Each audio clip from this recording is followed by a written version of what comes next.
Welcome to sports for you. Wrestling is our ring, our section. From the bay, we flexing. Fat four, keep the crowd out, all guessing. Welcome to sports for you. Doesn't it feel like 2021 all over again? Like when you look in that man's eyes, you get flashes of that old Jey Uso. And man, he set the tone for the entire show on Monday night. So we're gonna be talking about that. We're gonna be talking about a whole lot of stuff. But first, hello. You know what I'm saying? It's the chaotic duo. It's the chaotic duo, running shop for a second. But welcome to the S4UWrestling Wrestling Podcast. That is the La Madrina herself, the West Coast demon / turtle / anything you can call her from the West Coast. That is Nessa. Listen, we had a crazy Monday night. But Friday kind of kicked off pretty crazy itself because Friday night kicked off with a car accident. A little attempted homicide, if you will. I mean, this has been a crash out week, 2 weeks in WWE on the road to WrestleMania, and Drew McIntyre decided to crash all the way out by smashing his car into Jacob Fatu's car, and then snatched him out the window, the windshield, and busted him open. Pause. Like he snatched him out the window. He snatched him up. Open. All right. He thought he did a good thing. He thought he was, he was done for the night. But no, Big Blood said, "I ain't done with you." Obviously, he's fine. He was at the damn opening with Jey Uso. So, listen, I don't want to think about them niggas wearing them Giants outfits. You know what I'm saying? But the man showed put Drew McIntyre down. So we're looking possibly at a WrestleMania match. But Nick Aldis, that beef between Nick Aldis and Drew McIntyre, it's like, are we gonna get that? I would rather see that. I would rather see Drew versus Nick Aldis. I'm not even playing with you. I mean, he talked about the man's kids, and what do we always say, Nessa? Family is off limits, especially the kids. Look, we discussed this last week because we were like, some things we don't talk about. Unfortunately, in wrestling, there's no limit. Everything is, it is what it is. But, sir, I hope that your wife can fight because that man's wife is crazy as fuck. So let me just tell you. Hardcore country can fight. He's mentioning her kids. He's mentioning her kids. She gone. Okay? She can fight. She can fight in heels. She can fight in barefooted. That woman was running on the beach like she was Pamela Anderson trying to try out for the new Baywatch. Listen. I saw that. That was hilarious. But I honestly would love to see Nick Aldis versus Drew McIntyre. Because it looks like it's like they're teasing us with that though. Because like Nick Aldis isn't fully retired. He's like semi-retired and he's still in great shape. He can still put them boots on. Yeah. So, but he's like, don't let the suit fool you. I can still rock with it. Yeah. And he told Drew McIntyre, you know who I am. You know where you know me. But here's the thing, though. This is like one of the rules of being a general manager. If you put the boots on, you got to take the suit off. Yes. With that being said, I came across a rumor that that's what we're talking about. Yep, yep. We might, because we all want to, Jacob and Drew. That's what they're leading on. But this whole Nick Aldis, when he mentioned his kid, and challenge him as a father. That shift, I'm like, wait, hold on now. WWE's kind of cooking with this one here. Yeah. So the rumor I heard was Nick Aldis might be getting replaced as general manager Oh. of SmackDown, and with everything that's going on with Drew, it kind of makes sense. There's a name that's out there that can replace him, and this person has been general manager of SmackDown before. Can you guess that Pokemon, Nessa? Oh, shit. There's a lot of them. Not really. To remember. Oh. I mean, you can still count on your hand, really. That's still a lot to remember. Like, 5 is too much for me. That's the process. The process without, studying. Yeah, that's a lot to remember. So, this name Wait, came... male or female? Ooh, I guess I can give you that. Male. I feel like we're about to do this thing that we did on the Humble Roses. White. Oh, black. no, Nessa, I swear to God, there's no way you can get this wrong.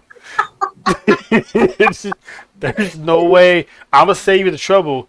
This person's white. Half of the general managers were white. There was only one that was Mexican. That was it. And one that was black. There's no way you can get that. So that pretty much helped you out right there.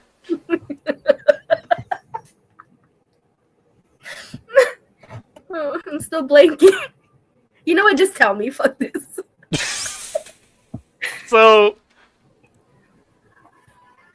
Oh. That is This man. unflattering photo. I couldn't find the Yankee tie. This man supposedly, take it with a grain of salt. We're not reporters here. We just say what we know that it could be. But this man has been rumored to possibly return to SmackDown as a general manager. But me and John was talking about this earlier today. It's like, how is it going to be possible if this man is still representing the vision and is still Brock Lesnar's advocate? I mean, weird things have happened before where they made this work. So here's my question to that. If he replaces Nick Aldis and Nick Aldis puts the boots back on, is it a permanent thing? Or is it just a one and done and then we're just done with Nick Aldis? I doubt if we're done with Nick Aldis. It's like, I like him. Yeah. Come on. I don't think we're done with him. Wrestler, is he gonna stay a wrestler?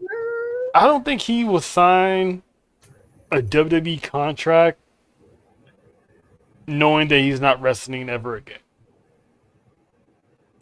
True. God damn it, Netflix. You know what? You're just gonna have to keep me updated. And I'm over Netflix. You were working for a while. Yeah, glitched out again. Every time.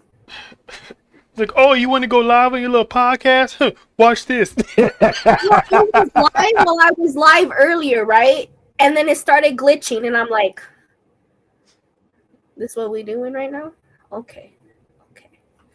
That is forever gonna be. This is what we're doing. Good old Netflix. Me and Netflix are gonna stay fighting. That's the truth, Dalton. That is the truth. So far, it's Netflix. Well, right now it's the bottom of the 7th, and we're still up 7-0. I think it's more because of everyone's trying to watch everything all at the same, especially on Mondays. I mean, we the hottest brand around. But anyway, yeah. So I don't think Nick Aldis would sign a contract and just be like, "Yeah, you're never gonna wrestle." Something tells me he's gonna get in the ring again, but for how long? It be maybe it's a part-time thing. So maybe it's like every now and then. I guess. Because it would be like, okay, so if he does this one time with Drew, then what? I mean, where do you insert him? he still owe Randy Orton a couple receipts. Ooh. Wait. I like that. Wait. Wait, what a Drew?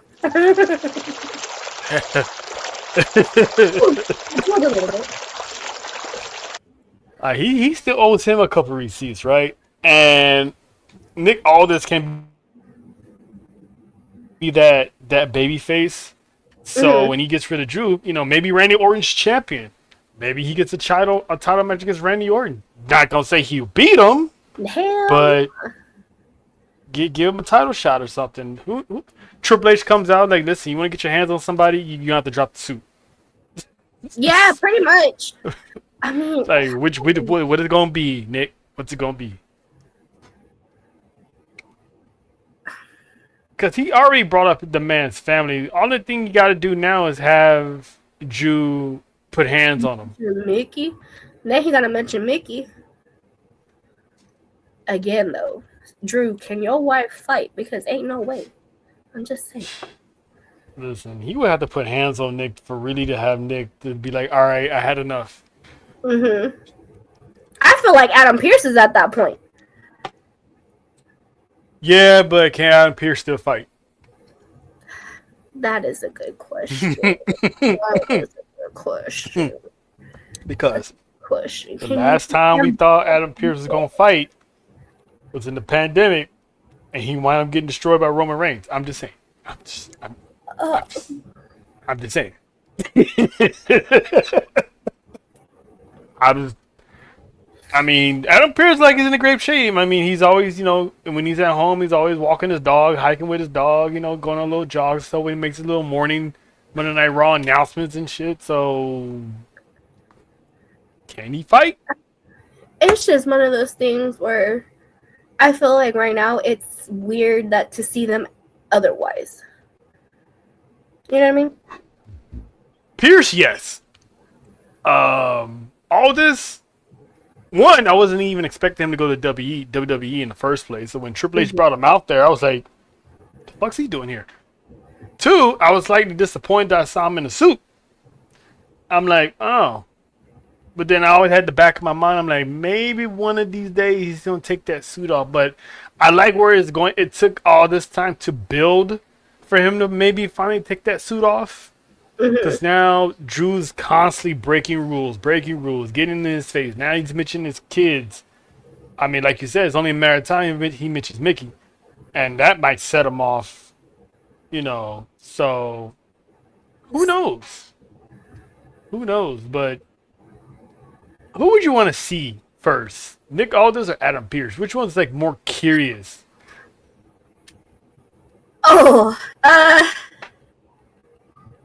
I'm not gonna lie, I would rather see Adam Pearce first just because they be getting in his face a lot more. And there are some times where I'm like, sir, just stop them. Just real quick.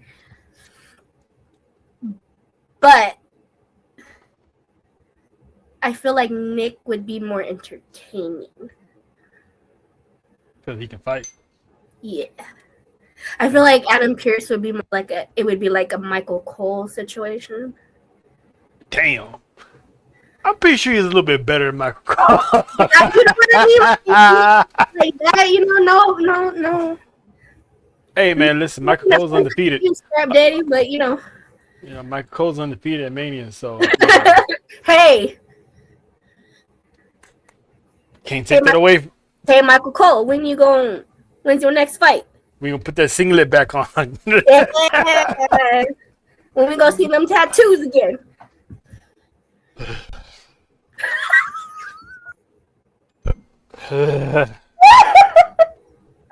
And I just had Del Taco earlier. How dare you?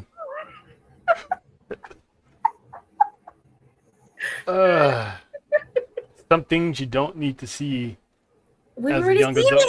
As a young adult.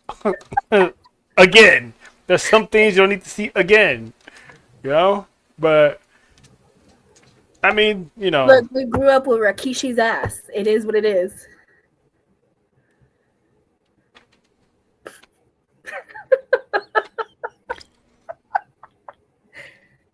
That's true. That is true. I've seen a lot. That Jesus, I feel bad for the Usos going. I can see why they always be crashing out because the stuff they went through in high school. I know they fought a lot of people. I know they fought a lot of people. Imagine you go to school every day and they keep saying, "Hey, why your dad keep putting people's faces in his ass and he's wearing a thong?" Listen, you try to defend that as a child. Like, why your daddy doing that? I mean, I think at that point, if I was them, I'd been like, "Do you want it to happen to you?" I suggest you stop talking. I mean, I wouldn't be surprised if they was ashamed of their dad at first. I don't know. But, you know. I feel like if Rikishi wasn't good. I mean, why my dad can't be like Roman's dad? You know, you don't see Roman's dad putting his ass in people's faces.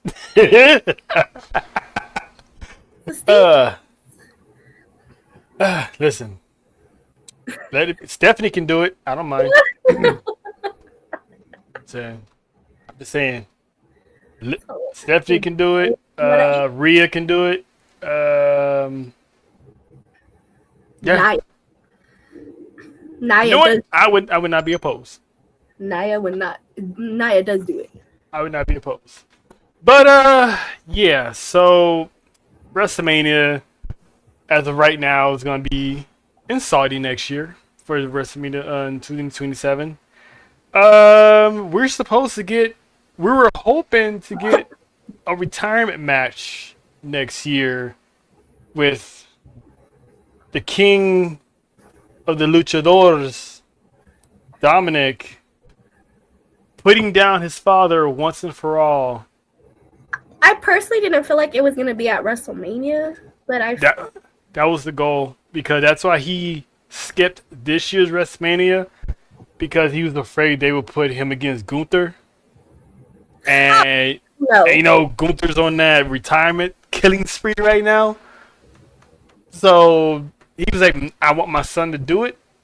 We might not get it unless somehow WWE speeds it up because if you remember, your guy, Austin Theory, was in a match with Rey Mysterio. And, you know, Rey got his ribs Speaking cracking of somebody's ribs, fresh off the island, we got a visitor today, and she's all about the chaos. Because when she causes chaos, she usually does it in a collective. But tonight, she's riding solo off the island, obviously along with, you know, Nessa here. Representing ATD, we got Wrestle Faith. What's up, Mana Oos? First off, the bone collector over here. For real, like whose rib was I correct? Like what happened? Do we gotta go there? No. You know what? I heard something about a putty pop and that's the way. Talk to him, Nessa. That's people thinking they ain't watching. Yeah, I was like, oh, Tuesday night. That's what we doing. All that's right. what we doing. Shout to the Chop Up. You know what I'm saying? It's one of the funniest shows on Tuesday nights outside of Sports for You. That's like that's real time live comedy right there, and I love it. I'm so glad to be called up to do that show because that shit had me dying. I mean, with the, you know what, we getting off topic. I was going to talk about the dude with no arms shooting people, but anyway, no, please don't, cause nope. That was a crazy nub shot, wasn't it? But anyway, sorry. I can't do this, so you gotta bang bang, bang bang. Actually, that's how it's anyway. So. You walked in right in time, Faye, because we was talking about this rumor that I heard that we was supposed to get we was hoping to get Rey Mysterio Dominic next year for his retirement, supposedly. So when he was in a match with Austin Theory a few weeks back, he suffered a few, cracked ribs. So and which he kind of avoided this year's WrestleMania because supposedly there was a plan of putting him against Gunther, and how Gunther is on that retirement tour or whatever, so he wanted his son to do it. Rumor has it he might retire sooner than later because of those cracked ribs, and supposedly it might happen sooner by summer. I think it's like Clash in Italy supposedly. That the rumor is he might retire there. I don't know what. Maybe they're gonna speed up. I don't know how they're gonna do that because Clash in Italy is not that far away from WrestleMania, like after WrestleMania. So if I'm not mistaken, I think Dom is probably gonna be pretty busy with Finn Balor by then, unless they're gonna work that in somehow. But that's what I heard. That supposedly he might retire this year instead of his scheduled retirement next year. Does his retirement have to be on WWE? Is my question, because I see a story happening where they can happen and do it now on AAA. True, but if I know WWE, they're gonna want that on their TVs. Well, technically, it is still technically WWE. Yeah, but they want on their PLE. I mean, I can't. it just makes more sense because It does. It does. Ray has been there to do the English translation, but he's also been there where he's like, you're not, the real Mysterio, like, you're not El Rey de los Luchadores. You're like, like that. And he's going to be like, okay, well, let's put this to the test. Like, I'll put my legacy with your legacy, and we'll see who the real greatest Mysterio is, who the real King of the Luchadores is. And I feel like that would work best on AAA. Oh, yeah, it will work in AAA, but knowing them is like all the WWE Universe fans. On WWE, it just would make more sense. Yeah. Okay. Couple things. Ray wished he looked like that right now. Ray wishes. Stall him out. He's in the best shape he can be for a 50-year-old. Come on. That's Grande Americano shot. I don't know who that is in that picture. like Ray Phoenix's body. But anyway, okay. I'll say this in the nicest way possible. Ray done retired like 76 times already. Right? No. Yeah. He just keeps getting hurt. But every time he gets hurt, what's the conversation? And he's a Hall of Famer. He needs to retire. And he talks about it. He wants it to be with Dom, though. I get that, but here's my thing. At this point, and like I said, I'm trying to say this with all due respect. You know what Faith's trying to say is, man, just sit your old ass at home, get a bottle of tequila, go chill with your wife, and train your daughter who wants to get into business. Thank you. Yeah, because listen, he's been injured at least twice within the last calendar year. Yeah. Look what happened last year. He was supposed to be in WrestleMania and then fucked up his knee literally a few days before WrestleMania. And then we got Ray Phoenix. We replaced Ray with another Ray. Yeah, pretty much. And now, let's be for real. Cracked ribs, you got to give that some serious time to heal. Mm-hmm. You get back in a ring too soon with cracked ribs, you are potentially looking at not just cracking the ribs, but cracking the ribs so bad that you get punctured. You could puncture something. Like at this point, if they are going to do a retirement match with Ray and Dom, they could do it at Backlash. They could do it to give Ray more time to heal. They could do it at SummerSlam. I mean, they could wait until next year and do it. Mm-hmm. if you think about it, there's always going to be a story between Ray and Dom, just because it's always that he's still on that my deadbeat dad. Like there's not a time where he's not really mentioning him kind of thing. Yeah. Or they mention each other. So they can pick up a story anywhere.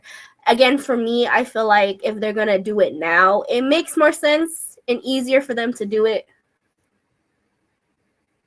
But you know what? It's something you said earlier, Nessa. I think it was you that said it. Was either you or Angel. Ray is a trigger for Dom. Yes. So here's my thing. When you have a trigger, you have a deep and emotional attachment to that trigger. Mm-hmm. And normally when someone sets your trigger off, you try to avoid it, or you leave the situation alone.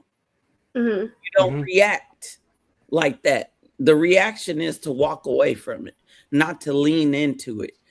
So my theory here is that Dom still love his deadbeat daddy.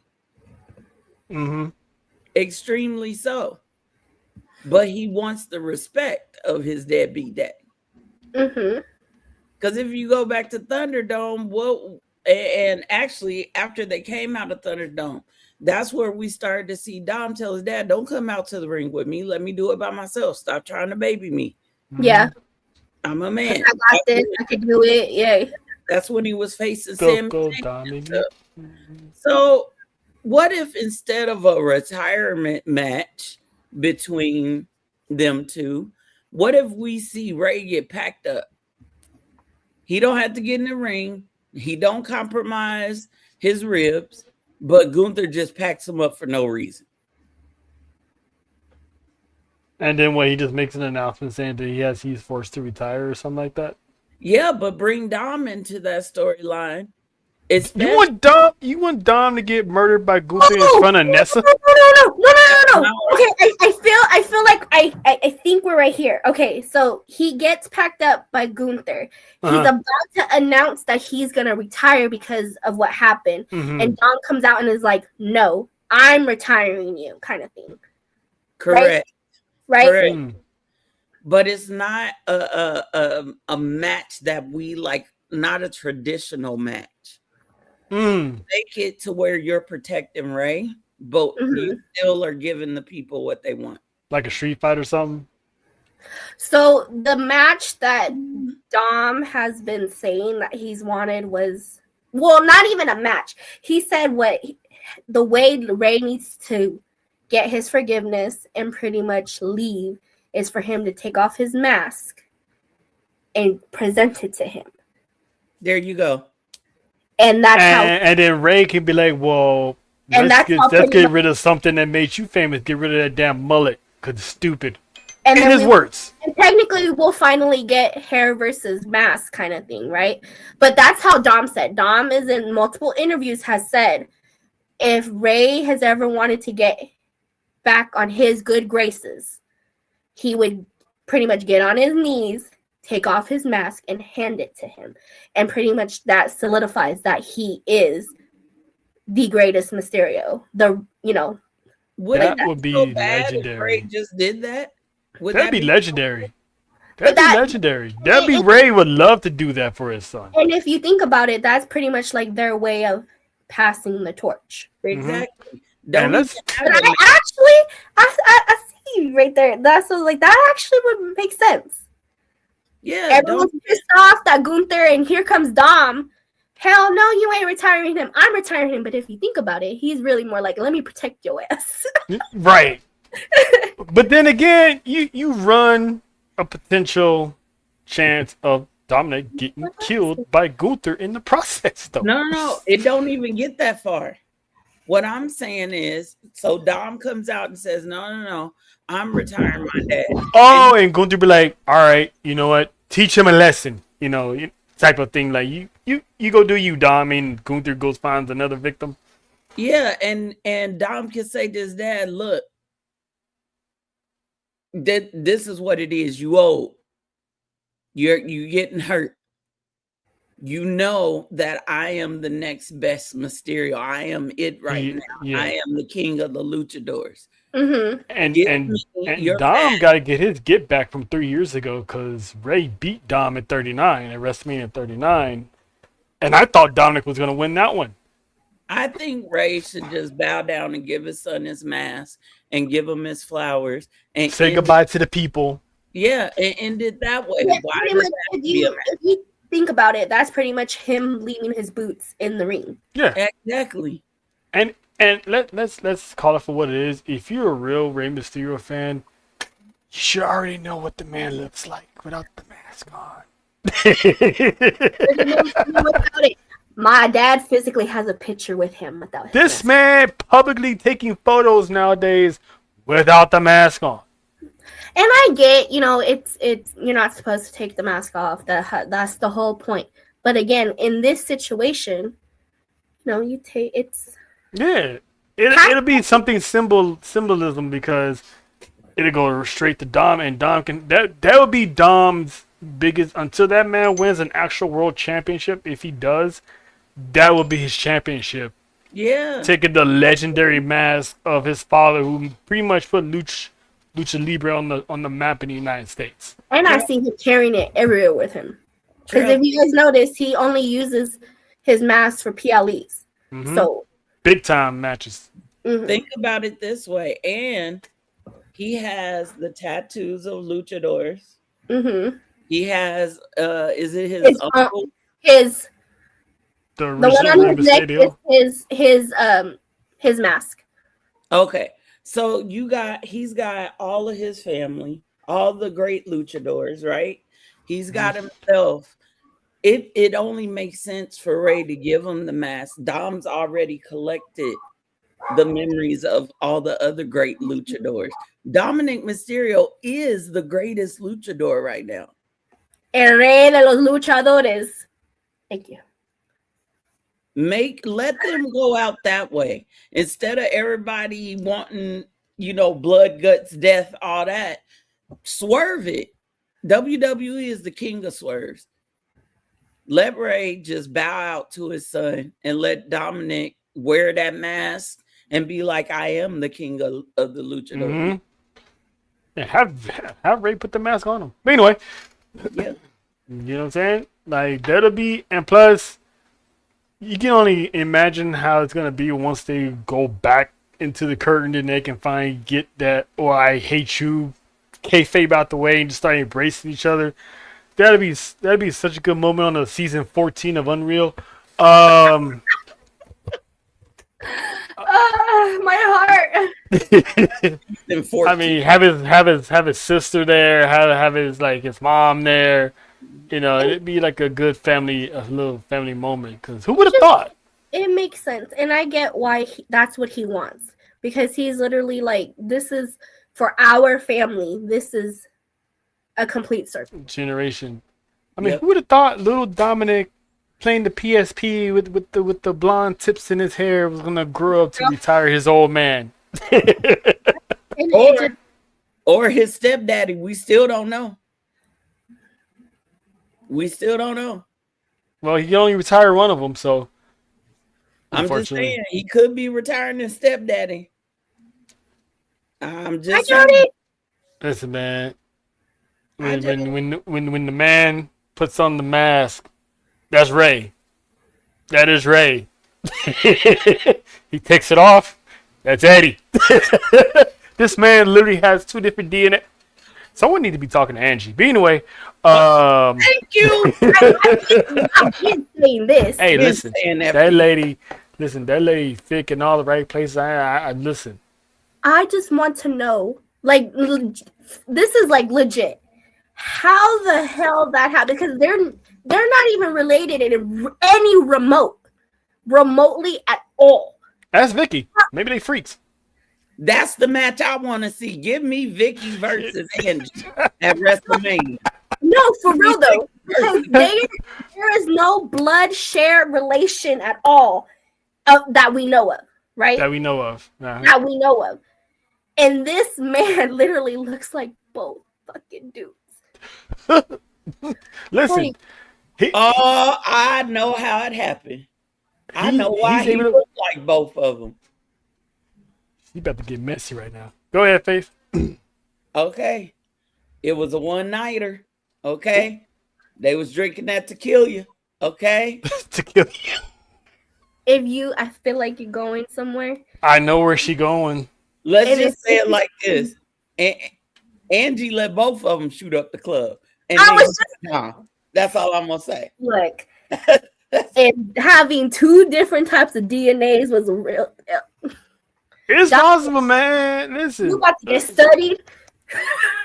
Listen. Angie's one of one. I'll just say that. That woman is one 'Cause of one. I've heard, and it's real. I've heard of you're able to have twins with two separate DNAs. Mhm.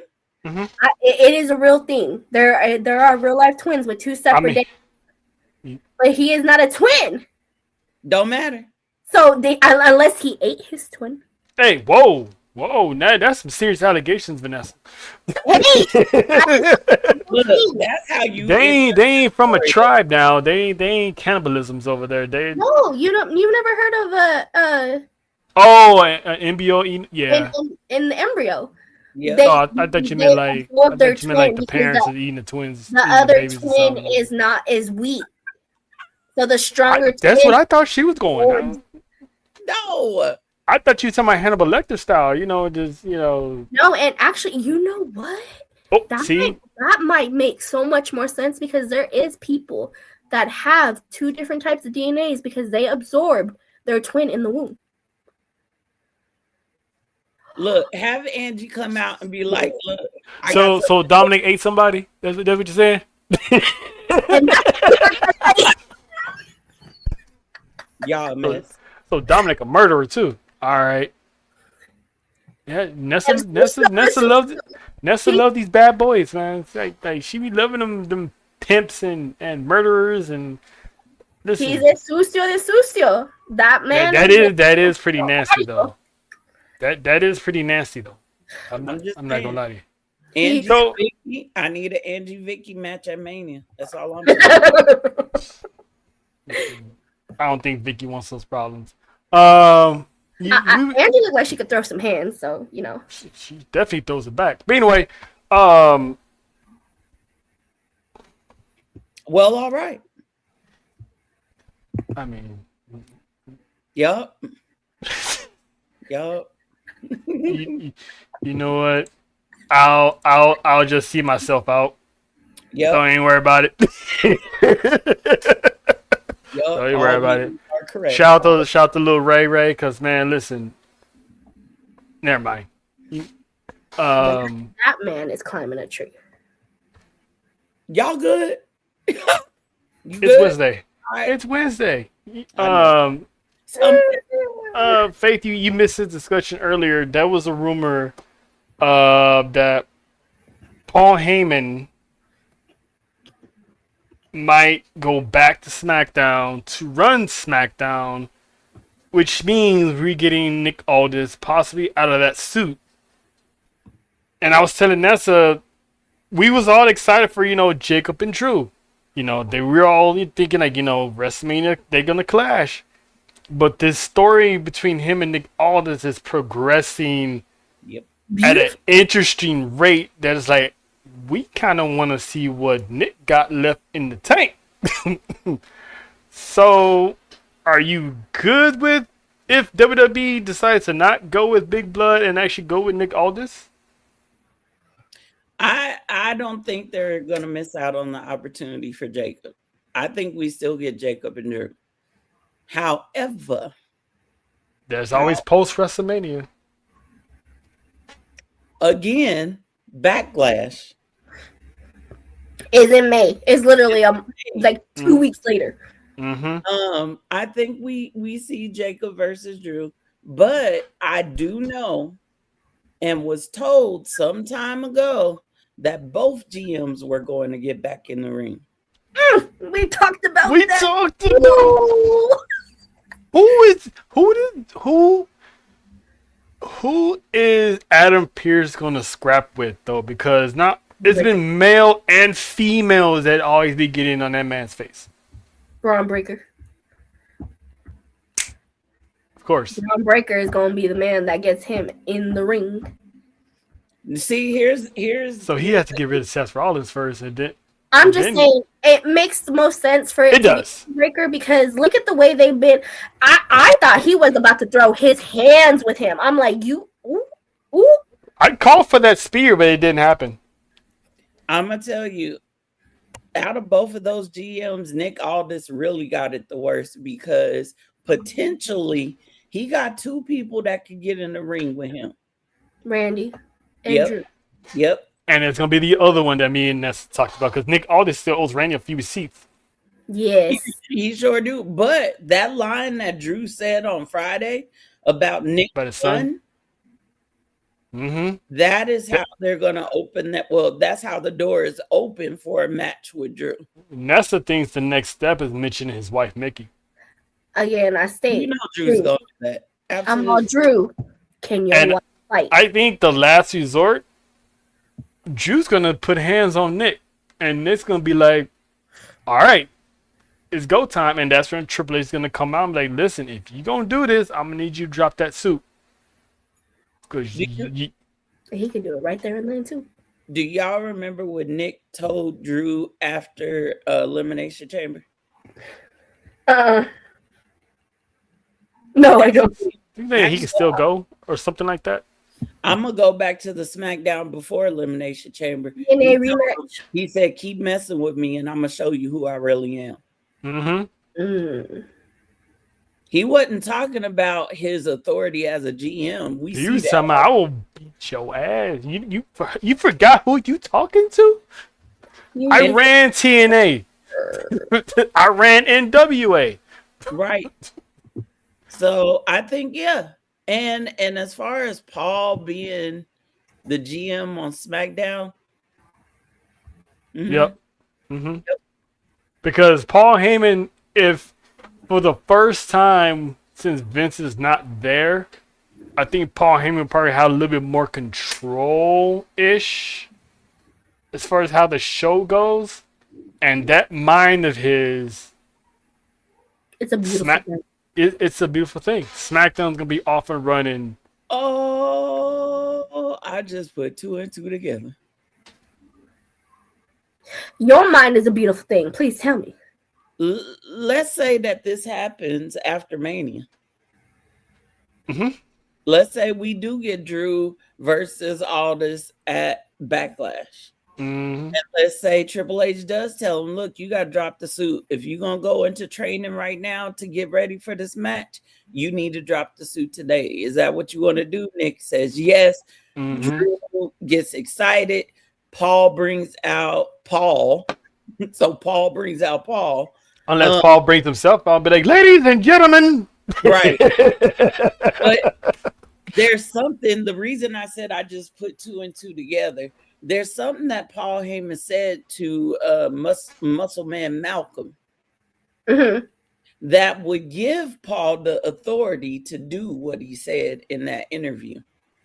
Paul said, and I quote, WWE would be remiss if they did not sign Zilla Fatu at the very first opportunity to do so.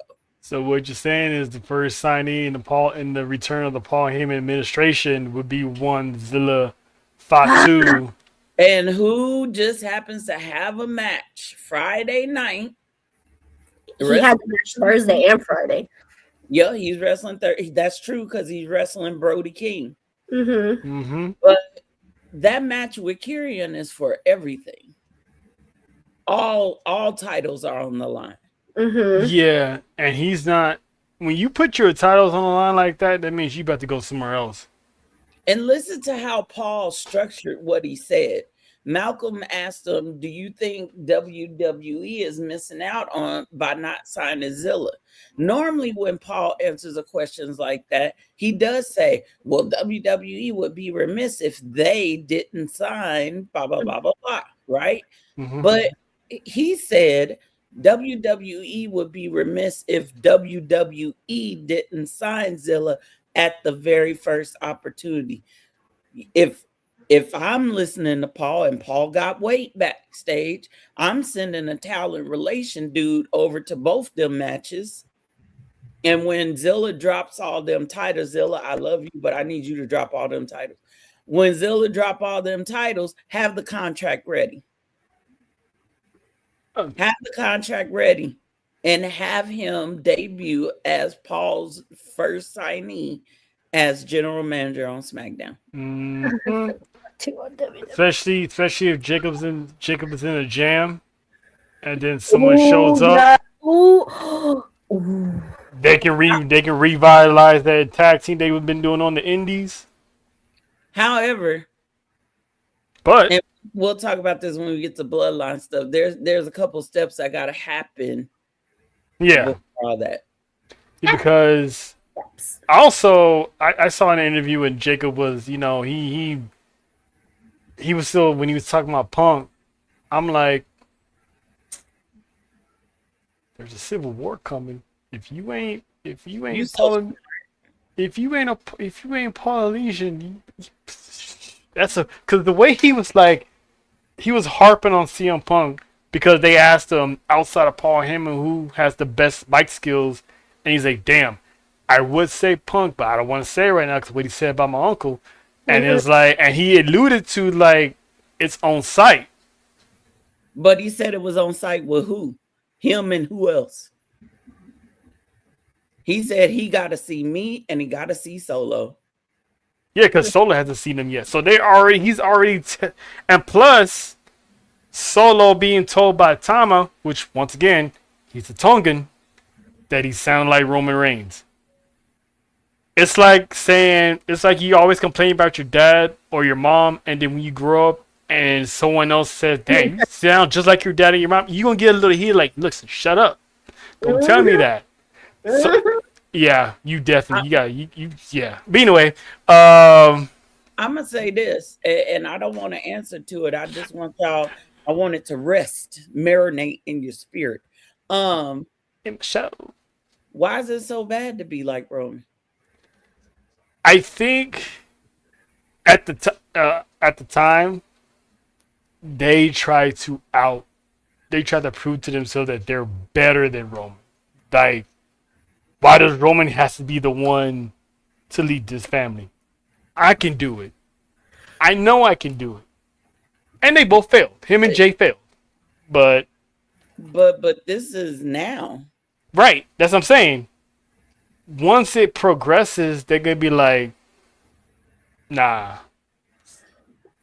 Solo still has to make good on something he promised. That's all I'm gonna say. Mm-hmm. And I was there live when he was supposed to make that promise, but he didn't get a chance because the High Chief showed up. Ooh, I can't wait till we talk. The High Chief showed up, so he wasn't able to make his, declaration that he told Tama, if I lose this, you all gotta acknowledge Roman, because I'm gonna do it too. Mm-hmm. But back to what you were saying last year, and with Shinsuke being in his ear, sooner or later Tama is gonna be like, "This is my crew. This is my family." If he wanted to, he can tell JC Mattel to kick rocks. He sure can, and he needs to get refrigerator Perry packed the hell up. Please, that man don't do nothing. He looked crazy in the makeup. First off, I can't listen. Somebody figured it out, and I can't unsee it. Listen, that compact tank can do a backflip on command. Listen, I can't say nothing. I'm not denying his finishing move. Devastating, but he don't do nothing. He don't do nothing. Why is you here? How did you get here? Nobody's supposed to be here. As far as Tama, I don't know if y'all caught his live, but Tama has some stuff to say about Solo. Mm-hmm. on his live, his workout live. Tama had some stuff to say about Solo. And I'm pretty sure Solo's gonna be like, "Hey, I saw you on social media. You got something you want to say to me?" That's gonna get cracking on Friday. Solo That one was the YA6 costing him the championship. I called that one from the jump. That happened. Now. Oh, should I say it? No,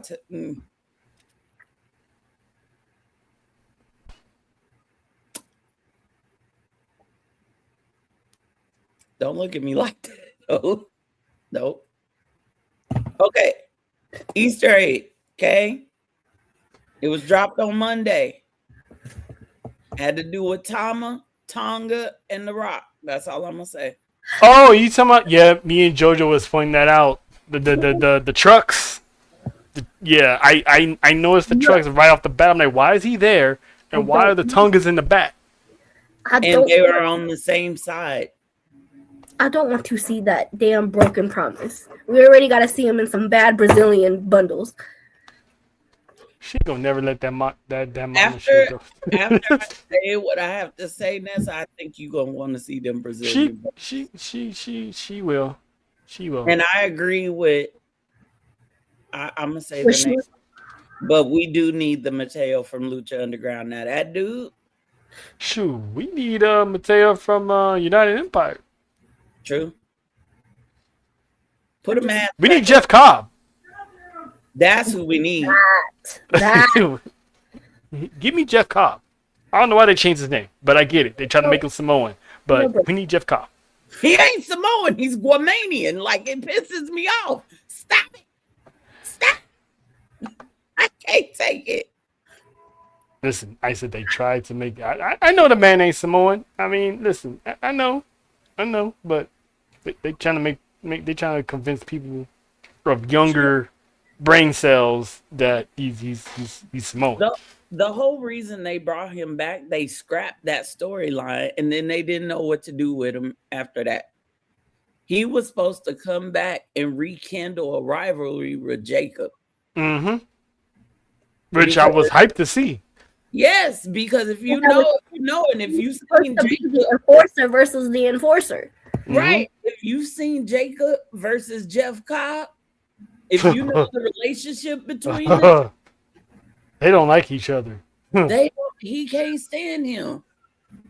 They don't like each other. But Flace, we got little cuz here, obviously, Manos, you know what I'm saying? But arriving on the scene with a fresh backdrop. It's about time he got one. You know what I'm saying? With a fresh backdrop, you know what I'm saying? Clean faded all. The main event himself, John Watson. Listen, man.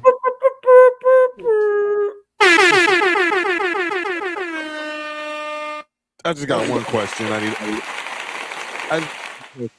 need to ask everyone in the audience. And nope, we didn't. I just played. I got one question to ask. Did you miss me? Hi, Dad. Hi, Dad. Because clearly Isaiah did. Did you miss me? Destanio mucho, Isaiah. Destanio mucho. Destanio mucho.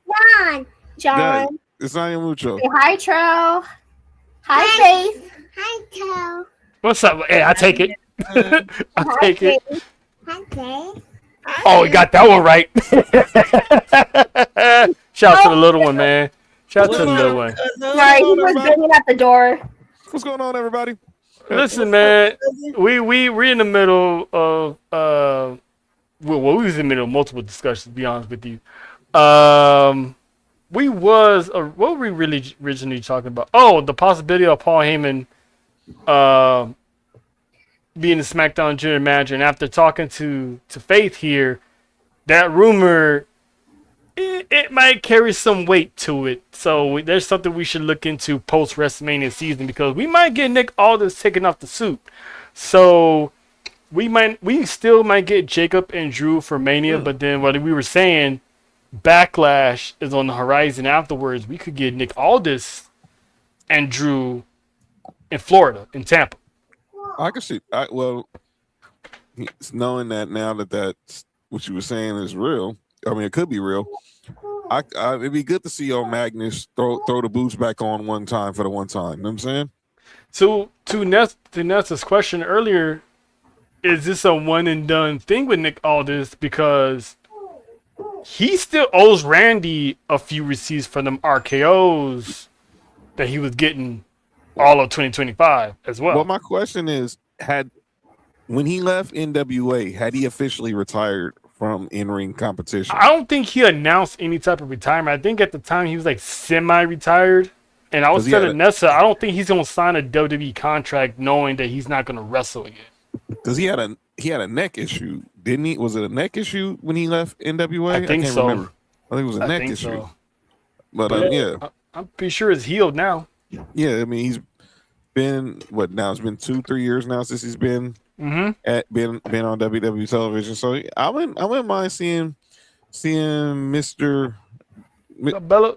See Mickey James's husband strap on the boots and one time for the one time. We know their history, obviously, and now you brought the kids into it. I mean, yeah, y'all don't learn. I mean, I need the Elegance brand, and Drew gonna have to learn, man. Stop, leave the kids out of this, man. We all know the kids. Leave the kids out of it. I mean, Elegant brand took a little step too far. Yeah. Kind of kidnapped the kid, but anyway. Mickey don't play about. Mickey still fight. She can fight. That's just what I said when the first thing I tweeted when Drew mentioned Donovan, I was like, yeah, Mickey James is on line one. And Nessa was like, she needs to know Drew McIntyre's wife can fight. Yeah. I don't think she can. Fight. Even if she can, you fight an angry country woman. Listen. That woman can fight in cowboy boots and heels if she wants to. Exactly. Hardcore country. Listen. And by the way, all this should have got Randy before Randy woke up. All this don't want them problems now.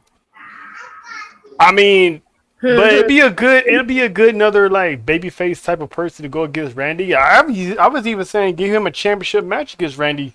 He ain't got to beat Randy, but give him one last shot at the big gold.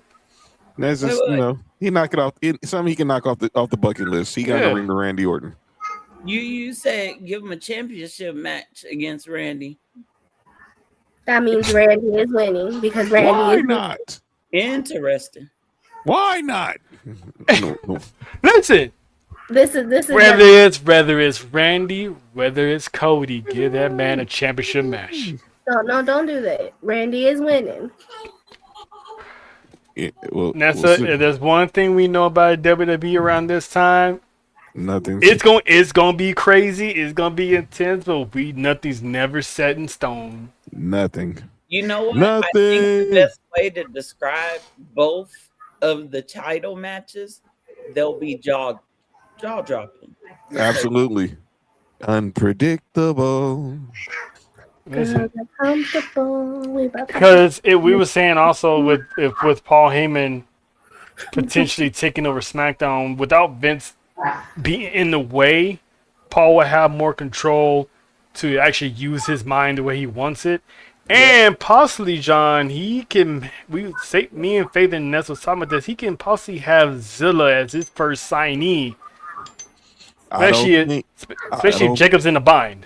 I don't think him on that interview dropping Zilla's name was not unintentional. It's never unintentional. It's not unintentional. I mean, like I say this about me, you how we talk about Braun, how sometimes he don't leave crumbs. He just leaves the whole damn loaf of bread on the floor. Paul Heyman does that with certain things he said. Like Jordan Grace would be the perfect Paul Heyman girl, huh? Come on now. Listen, if there's any female on that roster that needs Paul Heyman's guidance, it is Jordan Grace. Yeah, he know what he's doing. He's stirring up the pot. He's stirring up the pot. He's getting the stir fried ready. She gonna be a beast if she works with Paul Heyman, dude. That woman. So she's gonna be a beast, man. Also, Paul, after he's done, and I heard something you said earlier, Trill. You said, how can it happen when he's still with the Vision and the advocate for Brock? Mm-hmm. Paul isn't the advocate for Brock. Paul is using Brock for a end to a means. Yeah, I mean, yeah, it's more of a business now, as opposed to being an advocate. Because like when Brock came back, he told Paul, "Yo, we need to talk. We should chat." So yeah, they're not bedfellows anymore like that anymore. It's more of a business deal now. So, and with Paul Heyman on SmackDown, who's to say can't make that call? And, hey, Brock, what you doing on Friday? Nothing.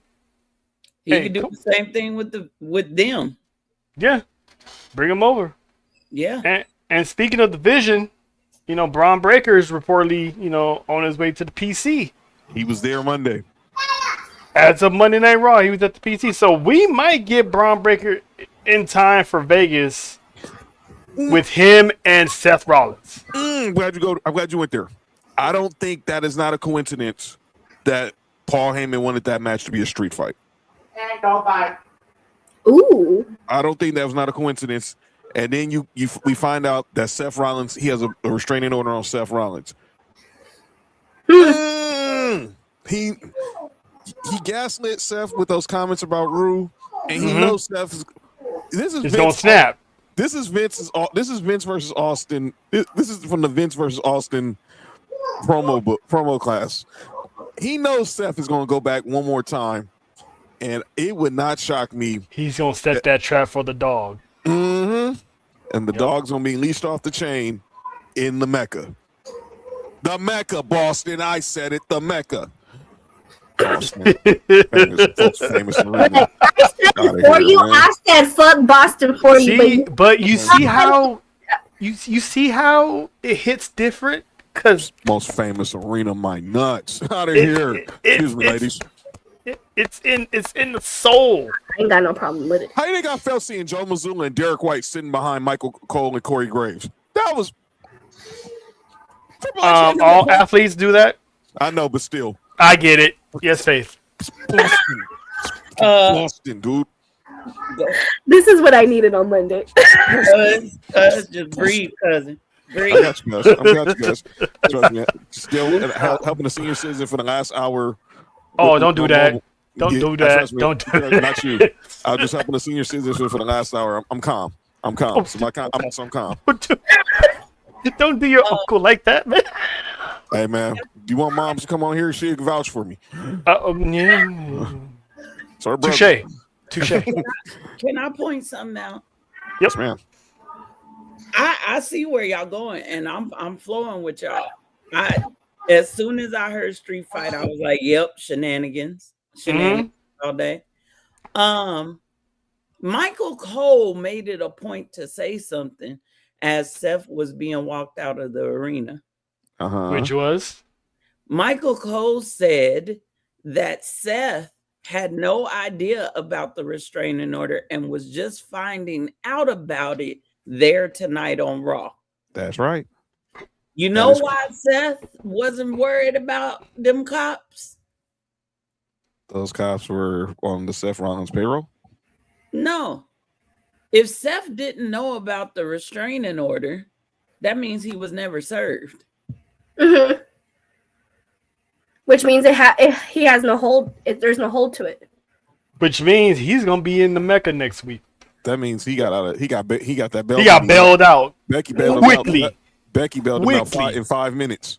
Yep. Because Becky has what? What were they building all through Becky's IC title reign? Her lawyers, her group of lawyers, right? That's right. Mm-hmm. Watch out. While on the side, she was handling some other type of business to get. And plus, let's say Seth and Braun are not 100%. That street fight would be the best thing because in the street fight, there's not a lot of wrestling moves. They're just fighting. Yep. You throw the Vision in there. Shit in it. Excuse me. The dog comes down there, hits a couple spears, and then boom. We have to remember what Becky told Paul. She gave him a warning. Sure did. Talk Ain't about it. No way in hell Seth is about to let the Vision walk out with them tag titles. Oh, you so better believe. Who's his team he's picking, or who's his partner gonna be? Why he need a partner? He got a whole Foot Clan. The Putty Patrol. Shout out to Shredder. Got the whole putty patrol. So you can Ain't pick. they been stumping people for like 3 months now? 2 months now? Mhm. Oh, just like the Well- Yankees did the Giants tonight. Facts. Listen, like, oh, Frisco, huh? Jay, I love you. Jacob, I love you. I'm not going to because I know that's the family team. But if I said it to Liv Morgan and Raquel, I got to say it to y'all. Take ugly ass Giant stuff off, dude. I'm sorry. Jameis, you too. That's how I felt. Ugly-ass Giants, Hey, man. you Ugly-ass know, Giants, you know man. what? You know Oh, what? Though that's I will say this though. I'd rather see them in the Giants uniform than a Padres. Damn right. Man, that would have been that's the one big strike on Dominic Mysterio. Oh, I got to ref for the Padres. But Can I but point I gotta give Jay props. Threw out a good first pitch. So I got him Oos props. He didn't Stephen A that thing. Go ahead, Faith. I want to point out something. It was promoted and has been promoted as the Usos being at Yeah, I noticed that. Like, And it was just a Jay and Uso it was and a Jay and Jacob. That's crazy, right? You Jim got gotta wonder where's Jimmy. Like Was Jimmy Jimmy- never missed an appearance. Where's Jimmy? I can And tell you where Jimmy's- Jimmy's at. I guarantee Jimmy's back in Florida. And Jimmy has the and as much as I hate it, his merch is the Giants colors. and it's a baseball jersey. So why wouldn't Jimmy show up? Could it have something to do with maybe Jay's hot-headed ass saying, I don't give a damn about them tag titles? Yeah, Yeah. that wasn't a good look. That wasn't a good look. Can we skip to that? Let's get into that. Let's skip all of it. Let's talk about this shit. Before we go to there, I need to Yeah. know: did we address Baddies 2.0? Nope, and that's what I was trying to get Let's to. talk about that. Okay, That's what I was okay, trying okay. Just want to to- make sure that's what we went. That's the only thing I didn't want to miss. I can handle anything else, but I didn't want to miss that. Yeah, so the bloodline that could be held at the end because there's two parts of that bloodline discussion. One with Jay being the knockout artist, and what happened at the end there. But as John alluded, there's we got some new baddies in WWE, Bad bitch with a bad. and Jay Cargill and her toilet seat neck brace pretty much recruited B-Fab and Michin after stomping a mole in both of these women and supposedly injuring them on the European tour. Now I'm starting to wonder, were these injuries even legit? Was this part of the plan? I didn't think of that. You know what I'm saying? Was it part of the plan? Oh, I can't compete. Oh, wait, I can't compete either. I'm hurt. And then they just show up like a month or so later and teasing, they're going to jump her. And then Rhea was like, oh, I got some backup. Nope. Mommy got put down But and it's beat down. that walkout, that scene when you saw B-Fab talking to Jay, they was too freaking comfortable. And then they walked out together, and I was like, hold the heck up. That was a sign right there, because I'm like, I thought B-Fab was going to turn on Michin. That's what I thought too. But now, since it all makes sense, Michin keeps showing up with the kendo stick. Only hits her once with the kendo stick during the entire segments they have, and the rest of the time, it's just teasing. Oh, you want to see us. Mm-hmm. They saw each other all right. Before we get to that, I got a question for. Well, I don't know if Nessa can answer this because she's never watched. Faith, I'm going to assume you did. Which baddie section was better? So The one from AEW with Layla Gray. I am not discounting Kiera Hogan, but I think Layla Gray was a better fit than Kiera Hogan. Layla Gray and Red Velvet, or B-Fab and Michin. I let Faith go because my answer is Fab and easy. Michin. Yeah. You Easy know what's work. Hey, this? It's like they're literally taking AEW's playbook, because when she had the baddies over there, she was a TBS champ. Mm-hmm. WWE, she's a WWE Women's Champion. Uh-huh. All 4 women she has beaten down one by one and they wind up joining her. That's right. So, Faith, I'm gonna ask you, what are your thoughts on the WWE's version, as John likes to call it, the Baddies 2.0? And does it change your mind on that championship match at WrestleMania? Yeah. Yes, it does. And I'll explain. So first off, I love everything about this. And I would keep my eye on BFAB. I would keep my eye on BFAB. Put that picture back up. Exactly. Nesta, you saw it. You saw it. Put Not that picture that back one. Yeah, that one. And then put up the other one too. What's she looking at? She's looking at the title. BFAB. Alliance of Convenience. Yep, Alliance of Convenience. She ain't dumb. She want that title. Whether Bianca comes back and get that title, I guarantee you we gonna see. She's gonna be in a championship match sooner down the road. Yep. Yeah. Yep. So that's why I love it. There's some fresh storytelling here. Then you got Michin. Michin ain't about to be like, hold on, I ain't your stepping stone. I want the title too. I like this because it tells me that WWE is not giving up on Jade. Now she's getting reinforcements. She can have people do her dirty work. They can have like some, like trios matches if they want to. But now she has a henchman. So that pretty much tells me that they're really going to save Jade for a possible Bianca Belair return for that championship. But even if it's not built for that, they're still putting her in that position of how she keeps saying it. I'm that bitch. Mm-hmm. And this is why. But the whole point of this, because even Michin said, don't act like I forgot. This is exactly why. The whole point of this is it's my enemy of thy enemy is my friend. I'm going to say this. Number one, watch out for the quiet ones. And BFAB is definitely the quiet one. Number two, I agree with you, Trail. They are showing that they're not giving up on her, even though she may have made some or broke some fourth wall things, especially with the entrance, Charlotte's entrance. That was not supposed to be part of the show. She messed up there. And then she messed up calling out Rhea about going to creative. And I said this when I was on Main Event Mamas.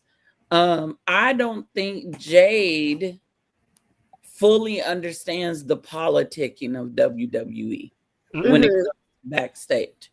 Now, do I think that BFAB and Michin being a part of this, is this going to affect the Mania match? I have to say, yeah, because who does Rhea have?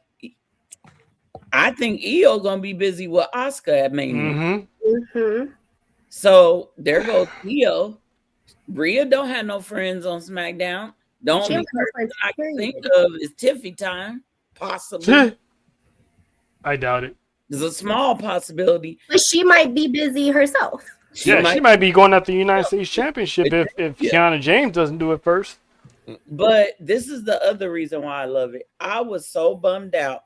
And I know we talked about this and I was defending Jimmy.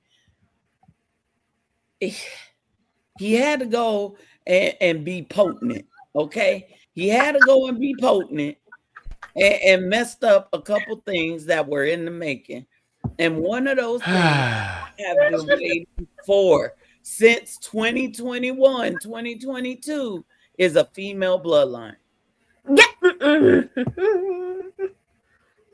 What is happening now was supposed to be Naomi forming the female bloodline.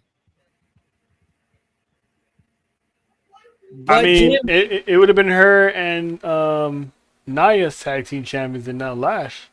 No. It would have been Naomi with the title. Nia and Lash would have been a part of it as tag team. They would have pulled up PJ Vasa because there were talks about her being a part of it. And there were serious discussions about the Tonga twins. That could still happen. You can't. When Naomi gets back.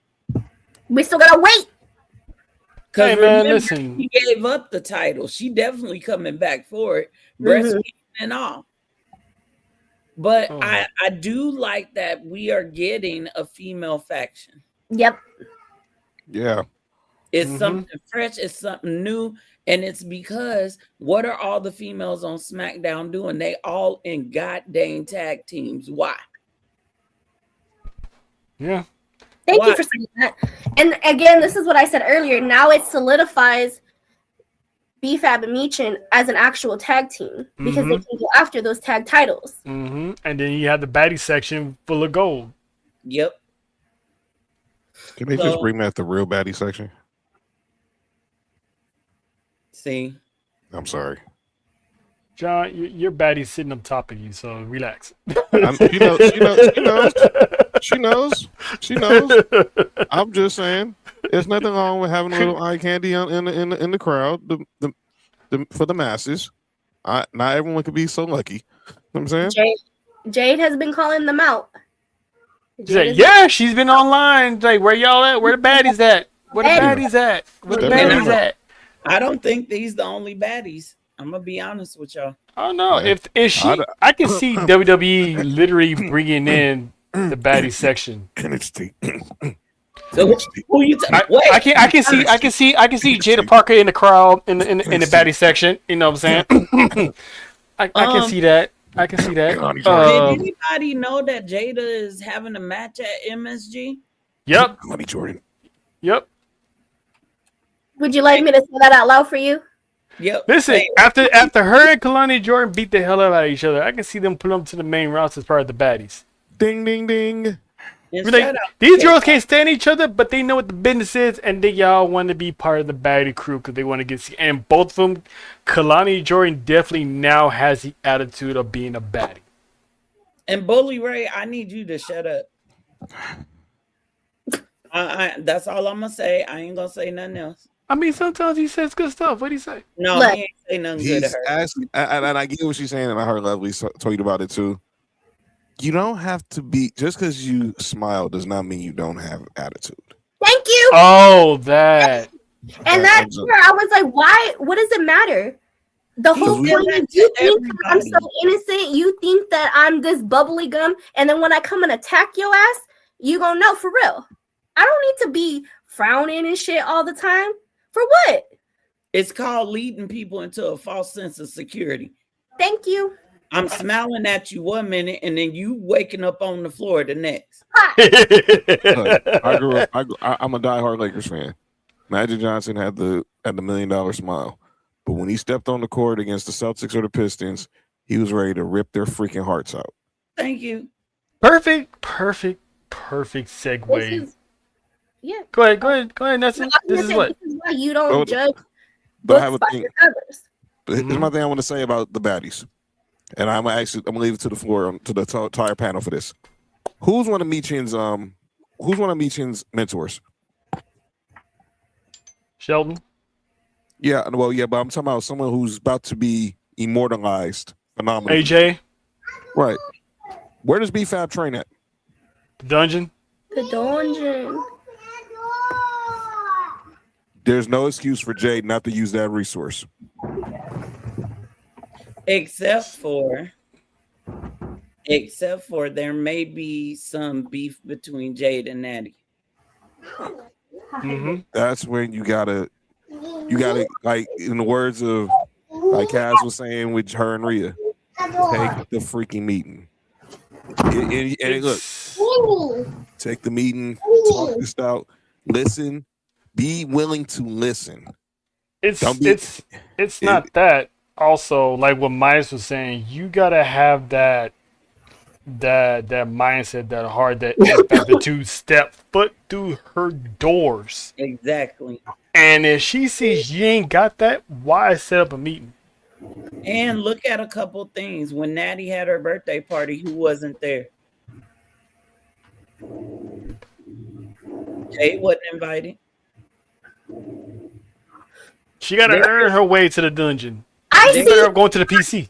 I see where Molly's coming from though, because you utilize, Yeah, I mean you would, but if they don't think you, if Look how she's carrying herself.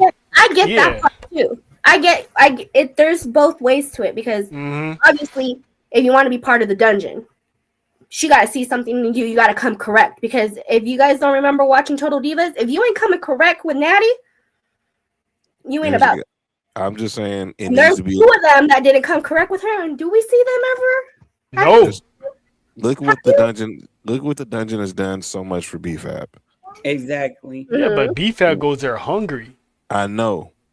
Sometimes you gotta fall before you rise, and I know Jade has pretty much she's in her bag. They gave her the green light to the roster because of her name. Her name carried weight because of she looks like a freaking superhero. She does. But like you've heard, we've all said it.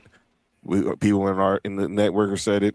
She would have benefited from a minute in dominating NXT just to go up there because look, it didn't hurt Jordan Grace. Mm. I mean, And this is also a Dom byproduct. was This for a is big also a byproduct of coming from a company that doesn't really have structure. Exactly. Yeah. Unlike So it's not entirely her fault. I know. It's not. She wasn't taught correctly in AEW. WWE fast tracked her to the main roster instead of having her work with Sean a little bit, have her work with Matt Bloom, have her work with Finley, Regal, all the lady legends that are trainers down there. And now Jazz is down there. Yeah. You know what Jazz could do for her?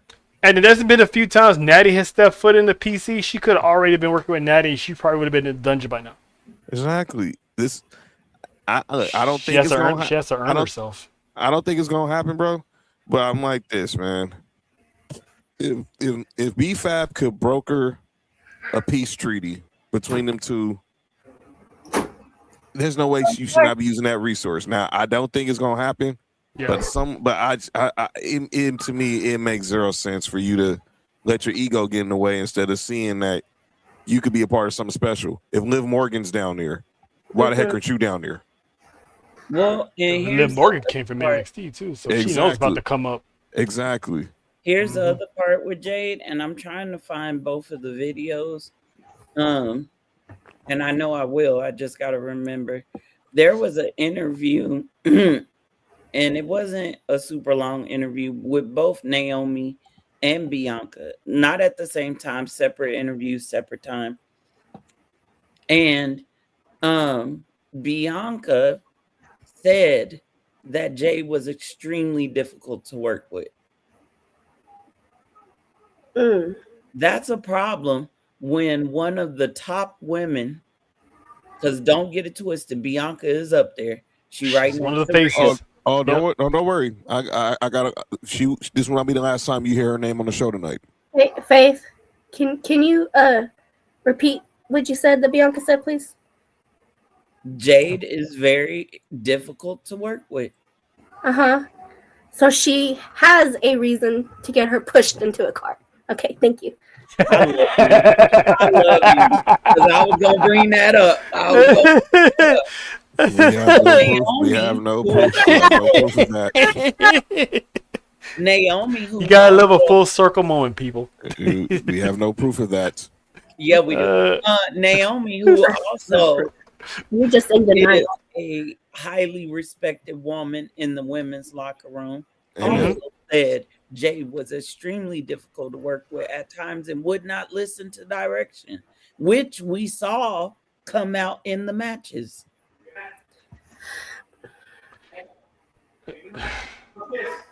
I get now the persona that she's doing. You can definitely tell that it's something that she truly feels that's what she is. There are times where you truly need to humble yourself.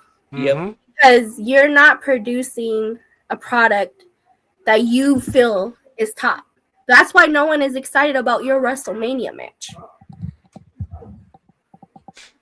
They had to bring Rhea Ripley in to get people excited for your WrestleMania moment. And now Rhea might take that pin. And I'm glad, and also I'm just happy that B-Fab and Meechin are going to have. Thank you. Exactly. They're on TV. They're going to be on TV, and they're going to have a WrestleMania moment. Yep. And they're going to have a WrestleMania moment because I'm expecting all-out shenanigans now that they've sided with her. And like they said, she ain't got no backup. No. For me, that match, I felt like it was like, have we talked about it? It could have gone either way. Either Jade won or Jade lost, right? Now I feel like it's gonna lean more for Jade keeping the title. Mm-hmm. And then give her an actual title reign. Yeah. And this might be a good reason why we're not getting her versus Charlotte Flair yet. They're saving that. Mm-hmm. It might be SummerSlam. Let's see what you can do with Rhea first. Then we let you. Then you can come pray. Then you can come bow to at the Queen's throne. Right. And if Jay hasn't learned from her past as champion, they're gonna hit that emergency button and have Charlotte Flair make history anyway. Yep. By getting one step closer to tying her father. Mm-hmm. So just kill two birds with one stone. And who outside of Rhea, who else can carry that championship? Not named Bianca Belair? Charlotte Flair. Who's been out of the title game for like what, 2 years now? Yeah. Three. Well, you say her last title reign was WrestleMania 39, which means you were at. So 3 years. Lost to Rhea Ripley. She's been out of the title game for 3 years now. Almost the same length of time as Roman. Crazy, right? Listen. But speaking of ripping hearts out and throats and all that stuff, one of the matches that I'm low-key most excited the most this one here. Each other apart. Talk about on site. This feud that literally no one else is really paying attention to outside of us is one of the biggest feuds on Monday night. Liv and Stephanie. Ooh. I didn't think it was gonna be this good, but this is helping Stephanie as champion as well because it's making her look good. It is. Liv is I'm telling. Liv is elevating. Oh boy. Huh? You did say Raquel, dog. You did say Raquel off most. You almost caught Stephanie Raquel, and I'm telling. I'm telling. Wait a minute. That's what happened. That's what happened when you can't manage your women. Happens to the best of us. Shut up. Happens to the best of us. Talk about first full circle moments. It happens to the best of us. It'll make you sound no better, Jonathan. I'm still saying. I'm just glad to see. Hey, at least both of them are Latinas. But anyway, and that's how you made the mistake. That's how you made the mistake. I get it. At least they both Latinas. Anywho, see. But but yeah, I'm so excited for this match, man. Like that shit's gonna be a whole lot of fun. Cause as much as we were saying that it could go Rhea, it could go Jade, this can go Liv. It can also go Steph. Mm-hmm. Because what if Steph gets a long title reign and Naomi comes back and they've been teasing her and Stephanie. We never got that match. Mm-hmm. Naomi could come back and beat her for that title. Mm-hmm. So what was your thoughts, Faith, when pretty much Liv was coming out with Dom, everything was, roses, and Stephanie just came out that and just start and basically whooped that ass, and they would just fight. They fought all the way in gorilla in the back. Look, we on the road to WrestleMania, baby. We on the road to WrestleMania. It better be some hands throwing. It better be some action moving. It better be some beating a bitch to the white meat. It better literally. Because that's literally what happened on Monday. I was like, Liv, god dang, girl. She threw Stephanie into that. It went black, okay? I was like, damn, is Steph okay? They just kept fighting. They went in a gorilla, and I had to rewatch it twice because I was like, ain't no way Liv did that. Stephanie had to be on strings or something. She threw Stephanie down that whole row of chairs. Like she was a sack of potatoes. Like she wasn't nothing. You know what flashback I had when I saw that? And that's how I love you. I love you. But the flashback I had Oh, was I know where the she's Roman going. Dominic Don't- out of the ring. Throw him out the club. She threw him out the club. Threw him out the club. Oh I no. remember.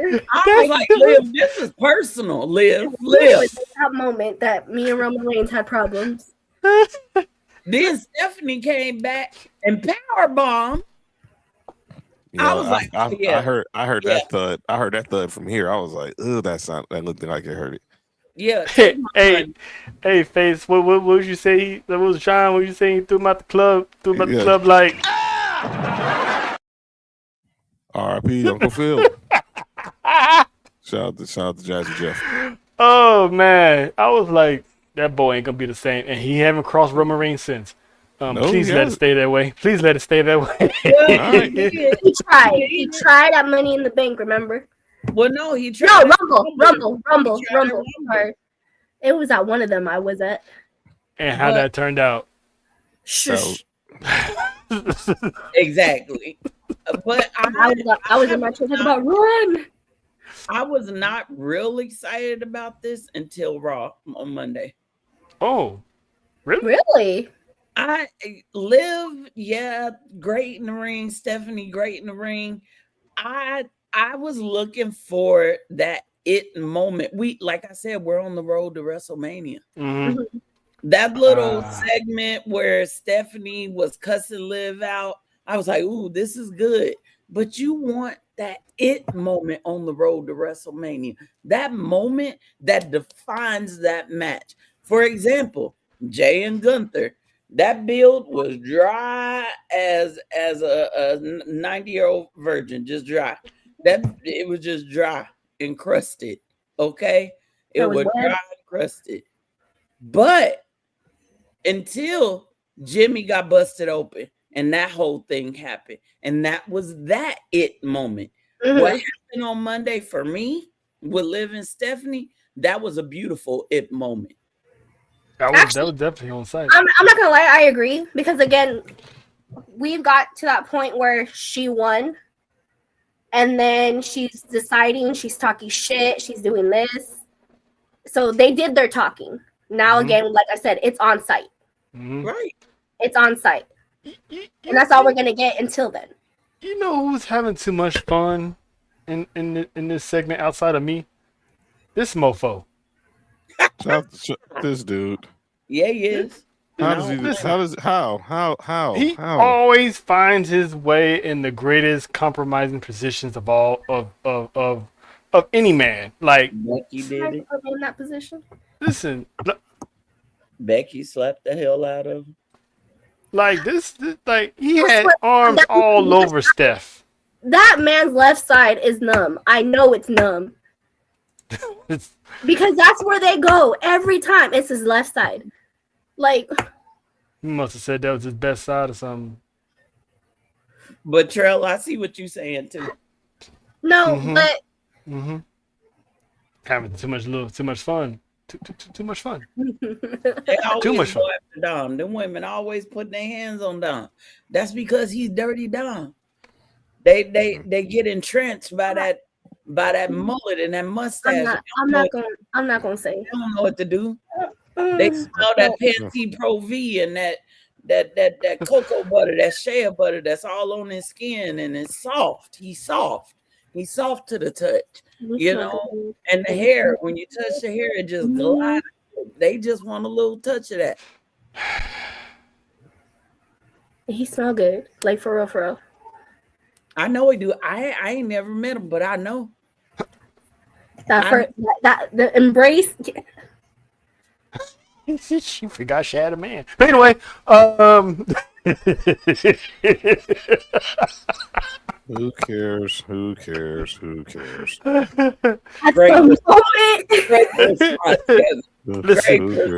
Listen, hey, he says who cares, but let there be a La Hydra meet and greet. I'll be the first nigga in line. I'll tell you that much. And who's gonna be right behind him? You? Exactly. I'll be third. Ain't I'm right. The big right three there. being live for life. Ain't right. Ain't gonna be Did no. you guys say for your birthday we're gonna do a Los Toxicas theme?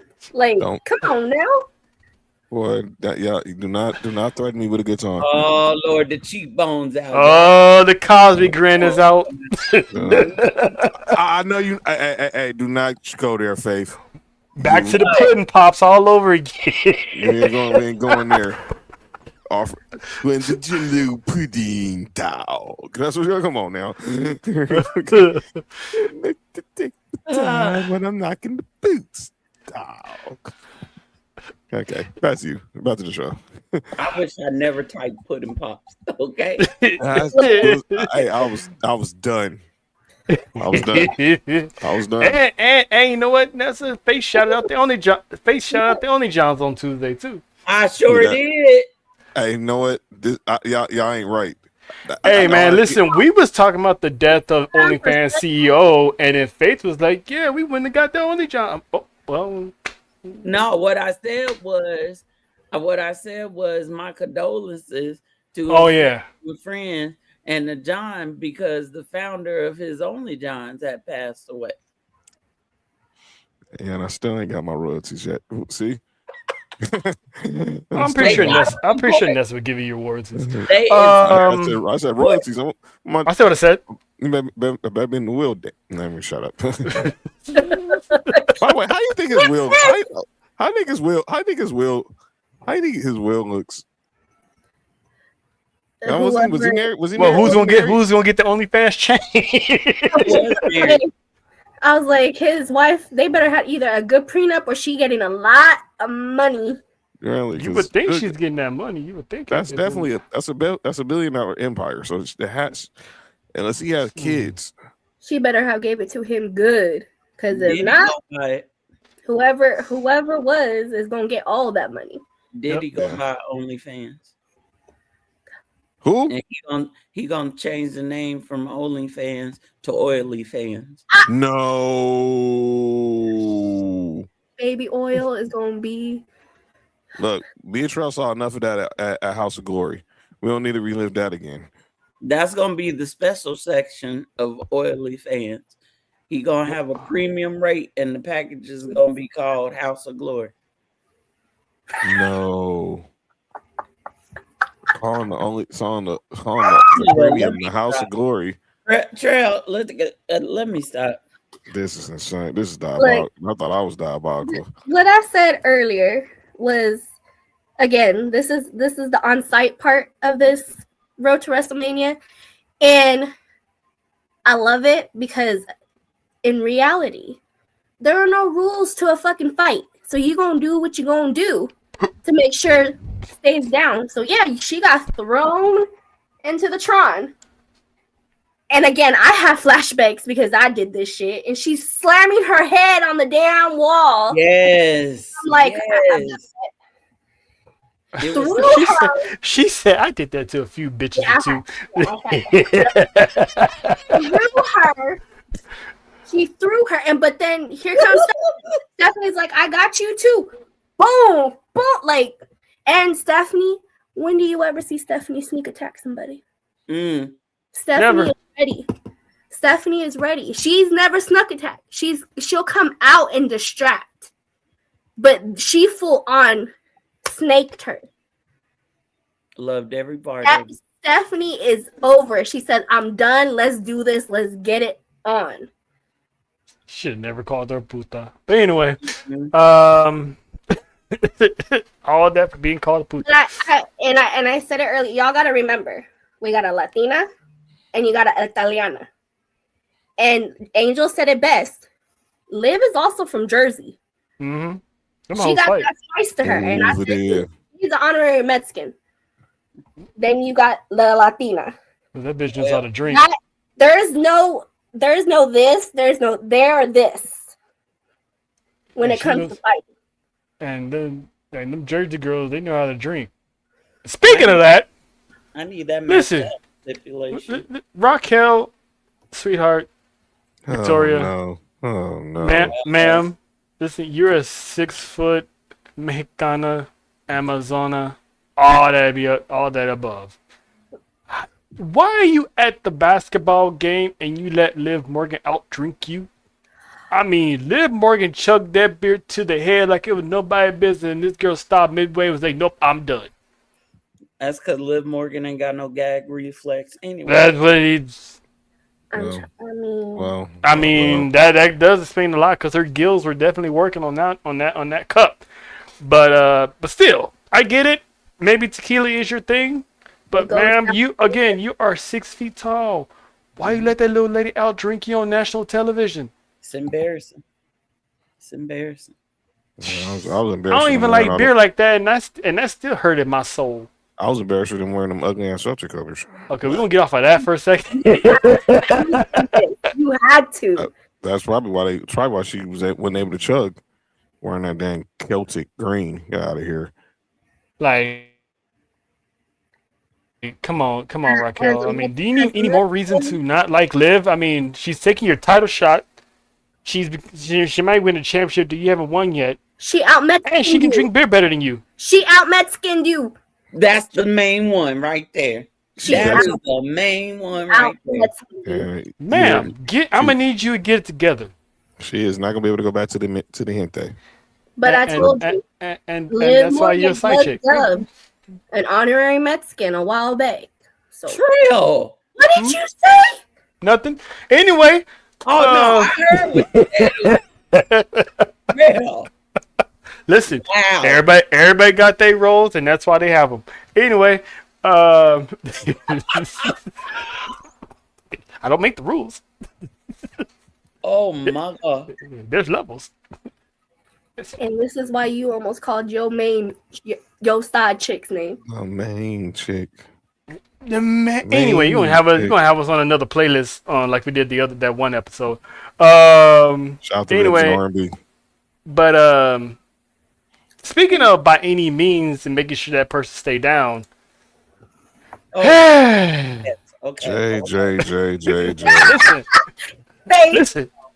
I'm here. I was here for that because they needed that. This goes Frazier. This man, LA Knight, showed up on the scene. Which, mind you, if you haven't seen the censored clip, oh my God, when LA Knight made a scene, if you wonder what took him so long to get on camera, this man hopped over the barricade and busted his ass. Show did. This dude, my goodness, man. And then, that's why y'all white men can't jump. Well, don't tell Austin Reeves that. But anyway, he's an exception. Shout out to AR. But he busted his ass, gave Jay the nuts that was supposedly was for Logan Paul. I don't know why, but I thought Jay was gonna be like, what you doing here? I didn't ask for your help. He was like,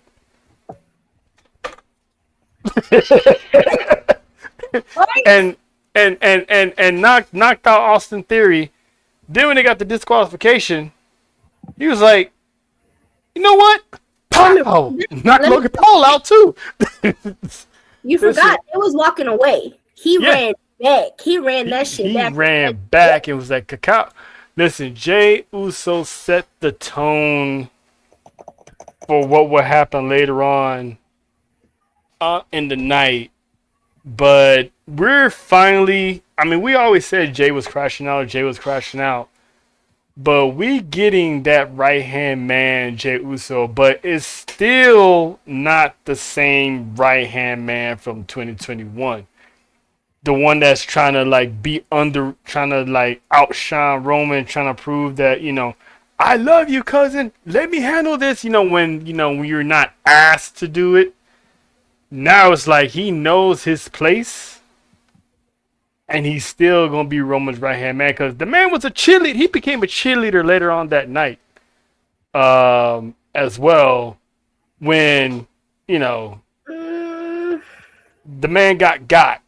When I heard him call him by Joe. That caught me off guard right there. That was what got me. Hold up. Let's back it up real quick. Mm-hmm. You said he knows his place. Are you sure he knows his place?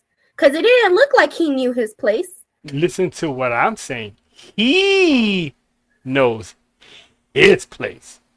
In his mind, you know, he's still gonna be thinking Again, like he's Roman.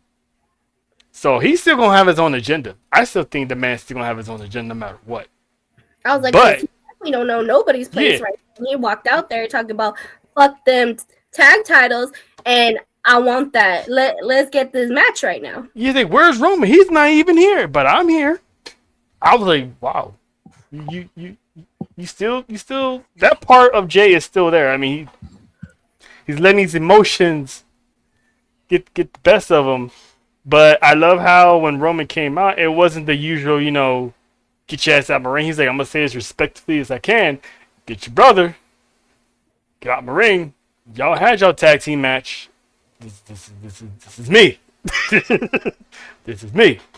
So I would Faith, have went differently if Jimmy wasn't there. I think Jay still would have left. But then Punk would have said something and Jay still would have turned right around and said F all that and still would have went for Punk. Even his big brother can't stop him. CM Punk played his part beautifully. He did perfectly. When he saw everyone coming out, he had that big smile like, yep, this is all coming to plan. Like, you guys are just proving my point. Mm-hmm. Can't do this on your own. But at the end of the day, Roman's going to do it on his own. Faith? Okay, I was waiting patiently. Patiently waiting for a track to explode on. So Dale did. I'll start with the knockout. Theory, feel bad for you. Logan Paul, you deserve that. That is payback from like 3-4 years ago Mm-hmm. when Logan Paul knocked Jay out. Mm-hmm. Jay ain't never forgot. He hit, if you go back and He watch hit him that, harder than he hit Theory. he hit Logan. He said he went back to his ancestors and came with that hit. I'm gonna say this: a couple things that y'all hit on. Yeah, Jay's crashing out. Yeah, it looks like he's the right hand man. Yes, not the right hand man of Days of Old. None of the bloodline is going to be the bloodline of Days of Old. Yeah, Jay didn't listen to Jimmy. Yeah, Jay went after Punk. Yeah, Jay said, "Where's Roman? He ain't out here, but I am." Yeah, Jay said, "You know, I don't give a damn about the tag titles." Number one, he didn't give a damn about them tag titles at that time because Punk, as y'all said, played it beautifully. He dangled. Let me go back. Everything that happened to Punk that night was pre-planned. It was pre-planned. It was strategy. He knew he was going to get his ass whooped. Mm-hmm. No. It was pre-planned by a member of the family. Oh. Talk about the family. It was pre-planned by Jimmy Uso. You want the proof? Let me give you the proof. We see a backstage segment where Jimmy, Jay, and LA Knight are walking, and they're talking about LA Knight coming out there.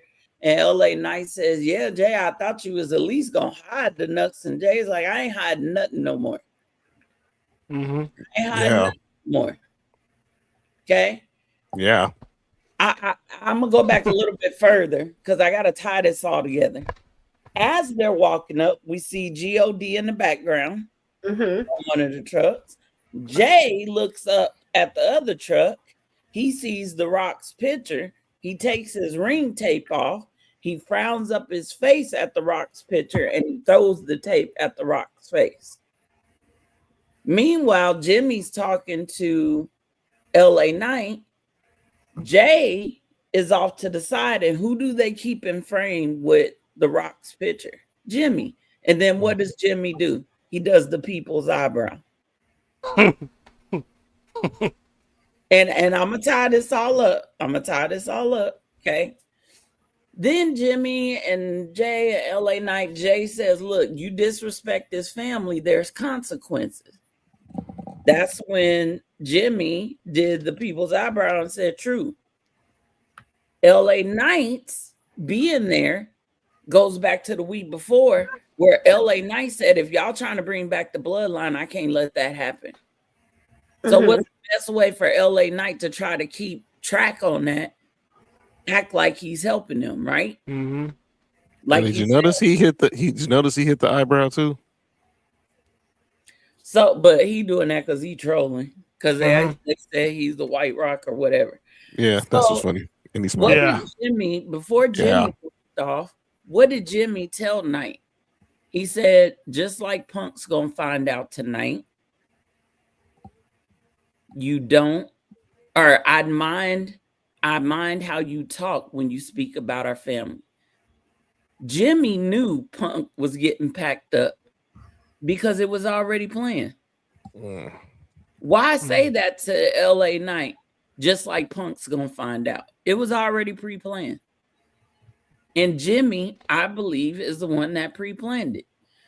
Then you go out to the ring, you have that whole segment, that whole interaction. Then we get to see Jimmy come in the ring and tell his brother, yo, keep your head cool. When your head ain't cool, you get emotional, you do stuff, you see red.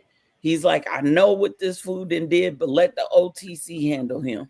You're fucking up the plan. So Jimmy's giving wisdom to LA Knight by telling him, if you don't want to be like Punk, mind what you say about my family.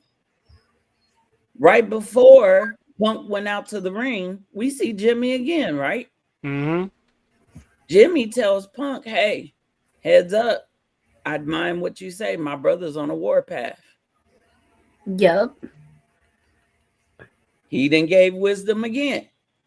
Jimmy goes out to the ring, tells his brother, hey, you got to cool down. When you don't, you see red, you go crazy. Let the OTC handle this fool at Mania. Jimmy, third time, gives wisdom. Roman comes out. Roman tells him, hey, get your brother, get out the ring. Get out my ring. Jimmy's like, okay, cool. Punk knew what he was doing. He pushed Jay's button because the whole time that Punk was cutting his promo, who was he dogging on? Jay. Mm-hmm. Jay goes over. He gets hands put on him. Jimmy goes over. He gets hands put on him. And split second, Roman punches Punk in the back of the head. We see Jimmy get Jay out the ring. They waiting on Roman. I don't know if y'all heard what Jimmy said while they were standing outside that ring. Jimmy said, yeah, Oos, come on. Wait till Mania. That's the fourth time in that night that Jimmy has tried to give wisdom and advice and advise the people in his family and the outsiders on what to do and what not to do. Then we hear Jay say, hey, Joe. And everybody was threw off when he said Joe. He said, you know what to do. You know what to do. Get him. Get him. And Roman immediately responded with a devastating ass spear to Punk. And everybody's like, oh, Jay's about to be the next tribal chief. Jay told Roman what to do. Jay, no, Jay ain't about to be the next tribal chief. You know what's funny? Because if this was 4 years ago, he wouldn't have taken Jay's advice. He would have been like, let's go strategize with the Wyatts, man. Let's go do this. Let's do that. This one is like, you know what, Jay, you right. I'm gonna get this fool. Why would Roman react so strongly to Jay saying that? Now it's family first. Now it's like it's family first. It's like there's no ifs, ands, or buts about it anymore. There's no code. There's no nothing. Roman said that his father asked him, why do you care about respect from other people? And he was like, lesson learned. So now it's like they ain't playing nice no more. You're right. I'm gonna get him. I'm gonna go back to when Roman was strictly on SmackDown. There's one thing that he planted in Jay's head.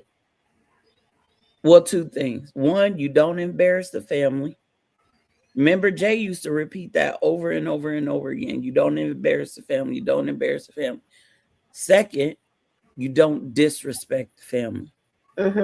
WrestleMania 40 built in Vegas. That backstage segment with Triple H and Rock was not planned part of the program. Rock genuinely got pissed at what Cody said out there because it was not planned. He didn't know it was coming. When he talked about the grandfathers, about Peter Maivia. Rock didn't know. Jackie Redmond confirmed this on an interview, and she said those things were never planned to happen. What did Rock tell Triple H? You keep letting them, he said them, disrespect our family and see what we do. What I'm saying is, y'all, this ain't about championships no more. Yeah, Roman's in he's in a fight match, but Roman told y'all, I'm in a different atmosphere. I'm above the mountain, and I graciously let people come and sit on the mountain.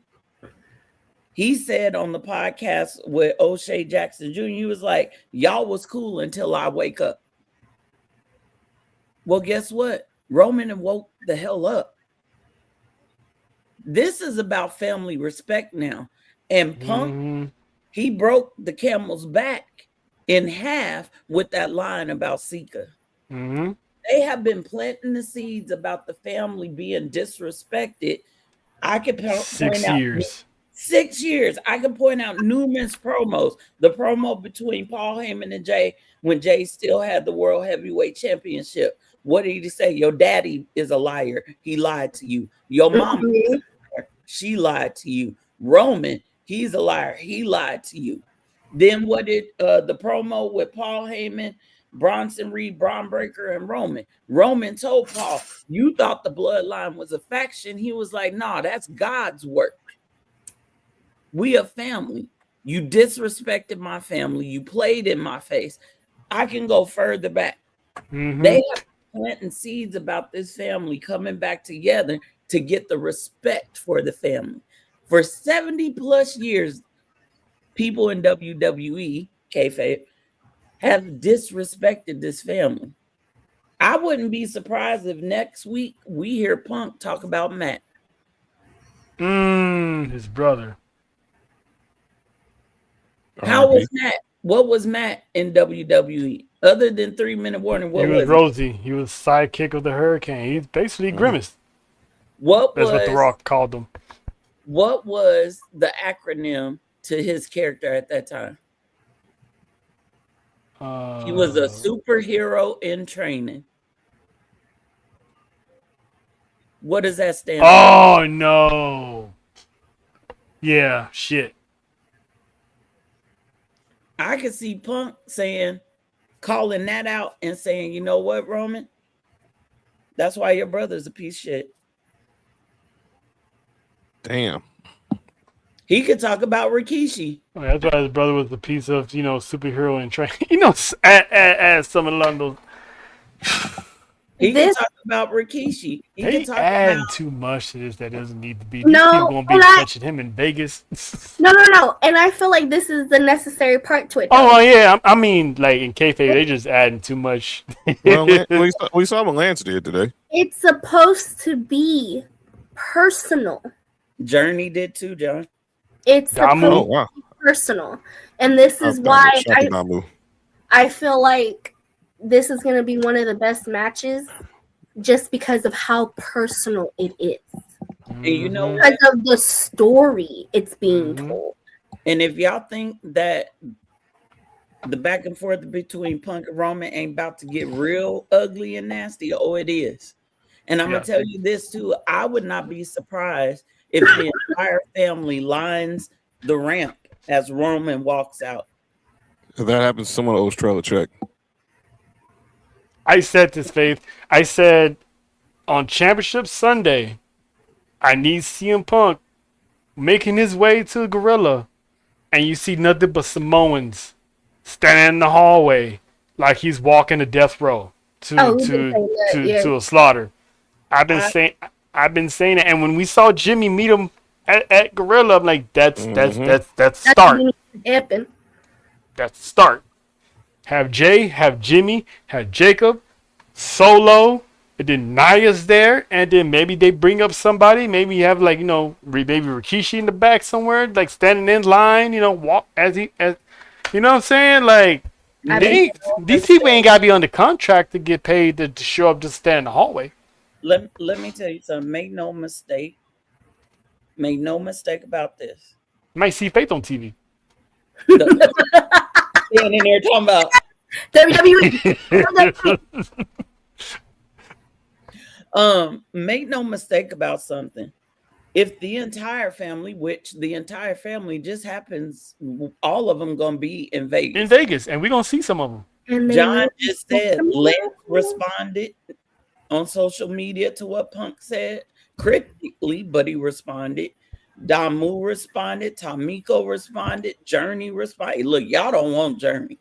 Y'all do not want Journey in this cover. I'm just saying that man crazy. You think Jacob crazy? You don't want Journey. Okay.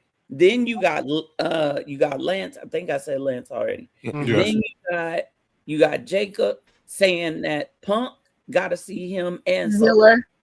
You got Zilla. Zilla been talking mad trash. And so is Mama Zilla too. And Mama Zilla. Naya talked about Punk. Mm-hmm. And you best believe Tamina's going to say something. And I'm waiting for Naomi. My point here is, no, this is about family and giving respect for this family. 70 plus years of respect. 70 plus years. What Punk did when he desecrated the name of Sika, he desecrated a paramount chief in that family.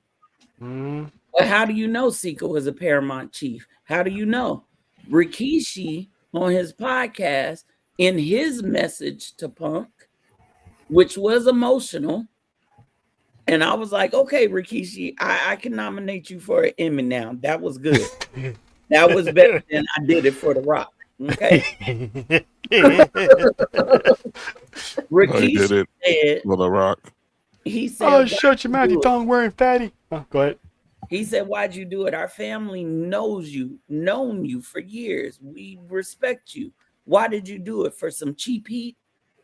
He said, "You took my uncle's name. You took the paramount chief of this family and you ran it into the ground for a cheap pop."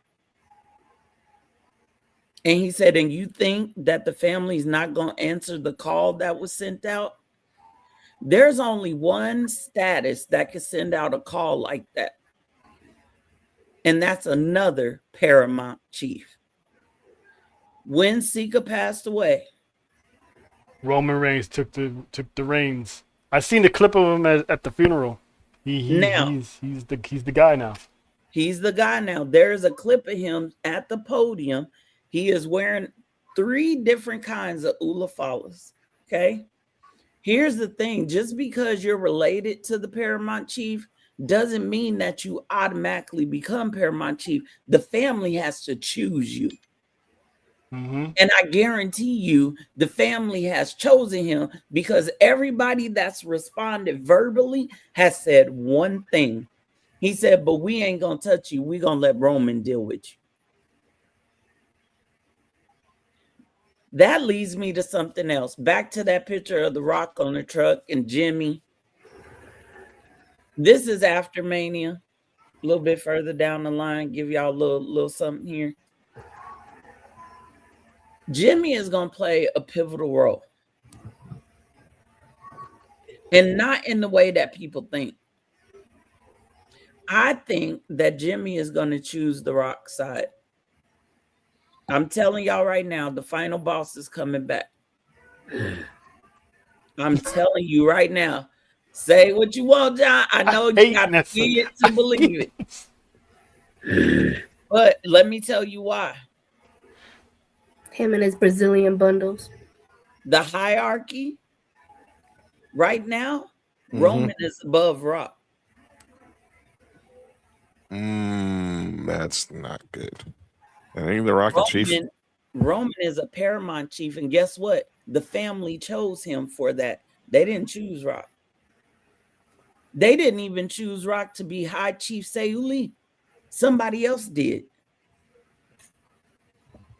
So the family hasn't chosen Rock. Why? Why aren't they? Why are they not hyping up the Rock like they do Roman?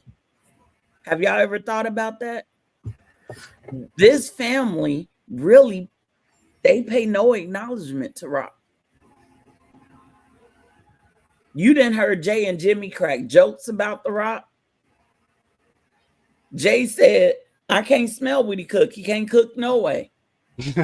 No. That's funny. Okay.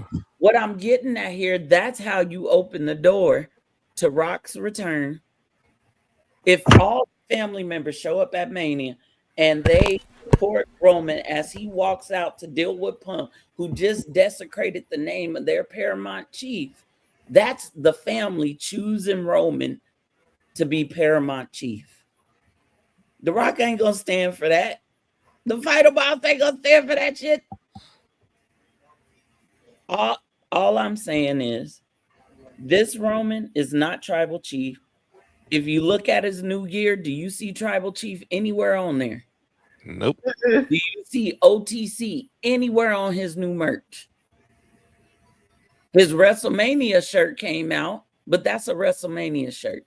I'm talking about his new shirt that he was wearing. It does not say OTC. It does not make reference to OTC because this ain't the tribal chief. This is the paramount chief.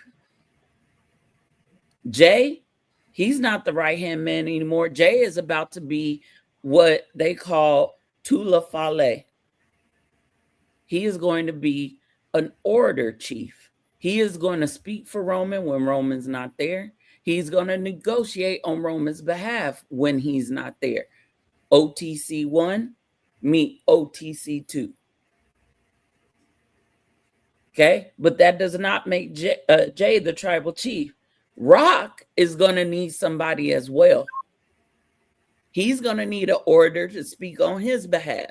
He's going to need somebody to negotiate on his behalf. That's where you get Jimmy. It's going to be Jimmy. Because at times you can still see Jimmy is still a little uncomfortable that, you know, he can sense that Roman is coming. And he didn't, that was the reason why he left the bloodline in the first place, because he didn't like how Roman was doing things. And now, yes, he's still sticking for his family because it's family, but at the same time, it's like, who's the one person in this family that has been questioning Roman since they came back to the family? Jimmy. Mm-hmm. He questioned Roman when he came back in Thunderdome, and he's still doing it to this day. Can I go back to that question that you asked Trout earlier about why is it such a problem to be like Roman?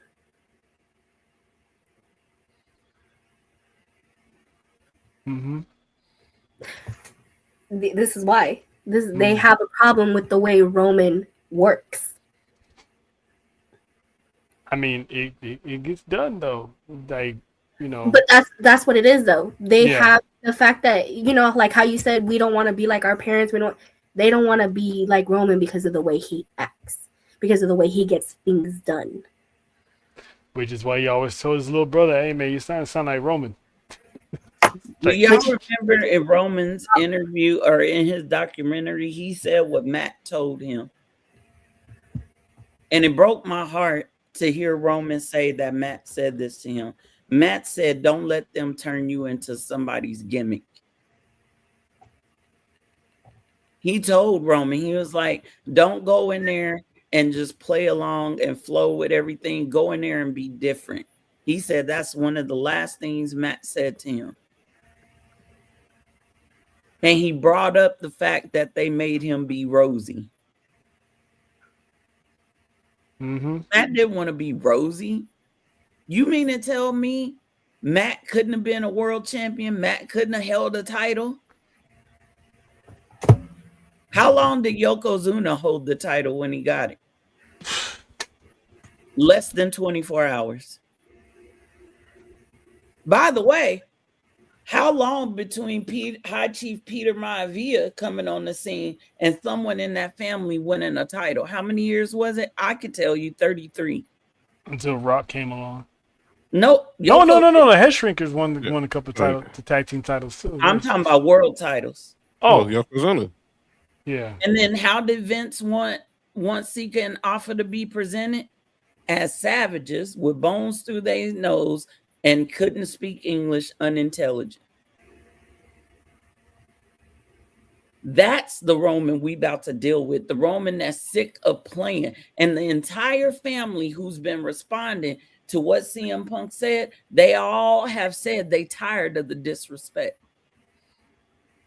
So WrestleMania 42, Trail, you about to get a wish, and I hope they pay you royalties because they definitely stole your idea. Because that entire family is going to be there, Vegas. The entire family. And you know what? The Fab Four, we're gonna be some of them spots that we're gonna be running into a couple members of that bloodline. So we'll get the lay of the land and see what mood they in. Mm-hmm. You know what they gonna be up to. Sunday night. You know what I'm saying? So yeah, we're gonna be right there. I'm gonna say this: Chris gonna be there. It's gonna be popping. Y'all want some good spoilers about what's about to happen? Catch me and Leslie on Putting the Blood in Line tomorrow. Anything WrestleMania, I want to be surprised. And don't come to Putting the Blood in Line tomorrow. Nope, I want to be surprised. I was cool all year, but Vegas, yeah, I want to be thoroughly. I want to see if my theories hold up or what they got cooking. I want to thoroughly enjoy. However, Faith, you pull up the show after Mania to compare what you saw to what you heard, and we'll tell you what we heard and what we saw when we was live and direct. Architecture's gonna be lit. Got our tickets. Got all our tickets now. We just gotta get these M&Gs tomorrow. And John, Minnie Portable, she's gonna be at WrestleLit too. Yes, Yeah. she's gonna be. It's her birthday. It's her birthday. And it's gonna be her birthday week. Mini Mania. She's gonna be at Hog and She. By the way, That's where we trying to be at. I saw some tickets at Hog for $40. She's bringing her boyfriend because I love him too. Oh, Nate. They live together now. Of course they're gonna travel together. Yeah, we met him at the. Is that we can probably do both? Yeah, I saw good seats too. We met him when we went to the SmackDown watch party at our spot we podcast at Baby Bros. Yeah, he's a cool the Big dude. Three takeover. Shout out to Ohio. I didn't steal it. I want it.